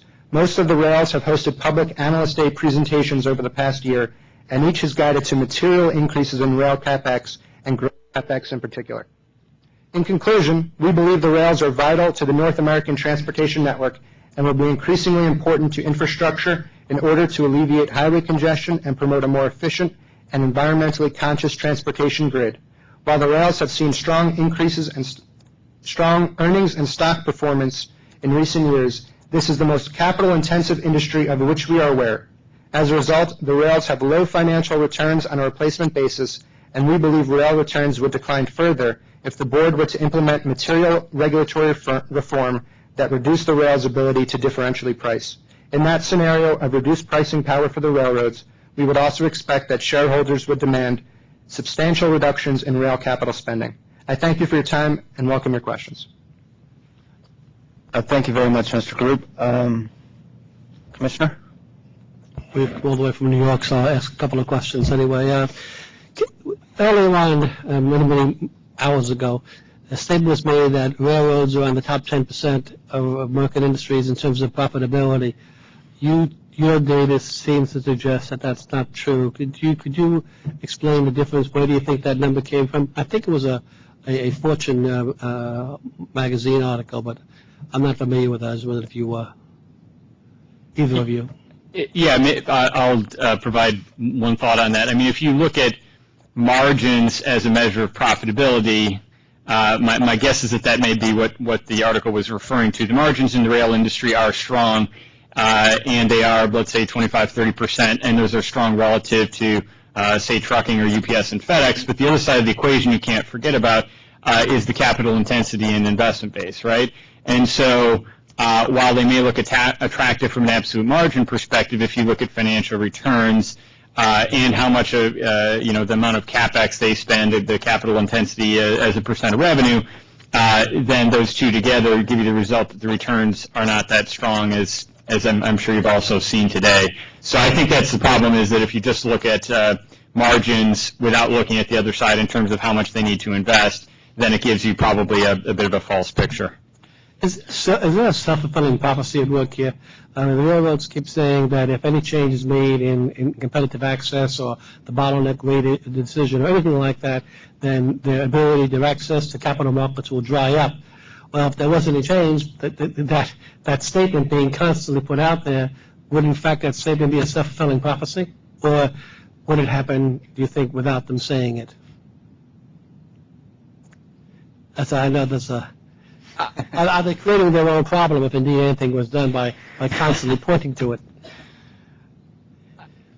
Well, I don't know if I would necessarily frame it that way, but if ultimately you put in place those changes that do negatively affect pricing, which then affect earnings growth and returns, then there will be less interest from shareholders, and it will incentivize the managements to take a different course, right? So in industries where returns are not particularly good, then shareholders will put more pressure on the industry to invest less. So if your desired result is less investment, then that can be a course that you go to. But if that's a component of the policy that you want to encourage investment or allow investment, then it seems that the logic is reasonable from my perspective, and that it's not something that necessarily would be immediate, although the market clearly does anticipate, what may happen in the future. But it seems that that's a logical result, and not really a self-fulfilling prophecy per se. Well, the other side of that is that we've talked about the possibility of experimentation by having some open access in some places and then see what goes on for a certain period of time. Would the experimental process create a degree of uncertainty about what might happen in the long term that could have a negative impact on capital availability for the railroads? I would say, just from speaking with our clients and the investors, that if there were to be signs of increasing reform and increasing access for captive shippers, there would certainly be pressure on the railroads to reduce their capital spending. Yes. Okay. And the final question I have is, you point out that the railroads cannot expand internationally. I guess Kansas City Southern being the exception. But is it also true, though, that growth in U.S. exports, certainly if we're going to have more exports of anthracite, of met coal, or more exports of agricultural commodities, the railroads can still benefit from growth in international activity, even if they can't themselves build? Would you say that's correct? I think that's fair, and we've seen significant increases in export coal this year, significant increases in export grain over the past several years, and the railroads have been spending to upgrade their networks to meet that export demand. Thank you very much. In response to your prior question, I think that incrementally there would be some effect. So if you do a test, if you do a pilot, then that may not dramatically change the investor view. But on the margin, it probably does change the investor view a bit and adds risk. So, some prior comments of large capital expenditures and risk to that incremental spend on a carload yard or whatever, I think there would be some greater pushback from investors, and it would encourage rail managements on the project that's not the best project, and you pull back from that. So I think on the margin, it would potentially have some effect. Thank you very much. Vice Chairman? Mr. Group, can you explain to me how your shipper survey slide kind of fits into your testimony? Sure. We do a quarterly survey of traffic managers and ask questions ranging from expectations for volumes, pricing, capacity. We ask questions about what's topical, and certainly last year, potential regulatory reform, particularly with the Rockefeller bill, that was topical. So we asked these questions, and I thought I would provide it to the board. I know you guys were looking for potential solutions. Does it contribute to your conclusion at all? Or is it just maybe more informative? I think it was more informative, letting you know what shippers care about, and we've certainly heard from them, and we've heard from the railroads today. Our conclusion is that at the end of the day, we don't think railroad returns are in any way egregious, and on a replacement basis are still very low. I have one final question. This goes to the question that I asked the rail CEOs. This goes back to the proposal of a possible pilot project, and you mentioned, and I don't know if you were here for that, but I discussed the possibility of putting out there, as opposed to making some great regulatory change, instead possibly proposing a pilot project where you dealt with reciprocal switching and see how it worked out, and the hope being that we would settle these issues that we've been fighting about for the last 30 years. And I guess my question to you is, what effect do you think that would have on the rail investors if we propose something of that nature? I mean, I think I guess I received that question as being similar to the question that Commissioner Mulvey asked, in terms of, changes, pilots and potential incremental change. I think that on the margin, it would cause some portion of the investment community to have greater concern about regulatory issues, and so there would be some portion of investors that, give negative feedback to the management. So I don't think a pilot would dramatically change the view on the railroads, and when STB changes things, you have hearings and you have input and comments, and it's a long process. So it's kind of hard for me to say it would immediately have a dramatic impact. But on the margin, I think it would have some negative impact, and the feedback probably would, potentially have some negative impact on the investment plans of the railroad managements. And I think it's fairly clear how that's tied together if you look at how rail managements are incentivized and returns, and look at the regular input that they get from rail investors. Thank you. I would agree with what Tom just said. The rails have talked over the past year about materially increasing their spending, going from 16% of revenue to 18, 19, in some cases 20% of revenue, and a lot of that spending is on multi-year projects for growth 5-10 years from now. And a pilot program would potentially lead to more material changes 5-10 years from now. So I think it would lead some investors on the margin to question some of the increases in capital spending. Thank you, both of you, for your patience today, especially going last. And thank you, everyone, for coming. One reminder before we shut down and come back tomorrow. For those of you who did, I tried to make this clear early on, but for those of you who did PowerPoints, we'd appreciate if you submit 2 copies of that to the Office of Proceedings. You can do that electronically, or you can also do it via mail, or you can do it in person. But we would appreciate that for the record. And those should be an 8.5 by 11 form. Thank you very much for your attendance today and for all your help and your insightful comments. And we'll go into a long recess until tomorrow at 8:30, where we will reconvene. Thank you very much.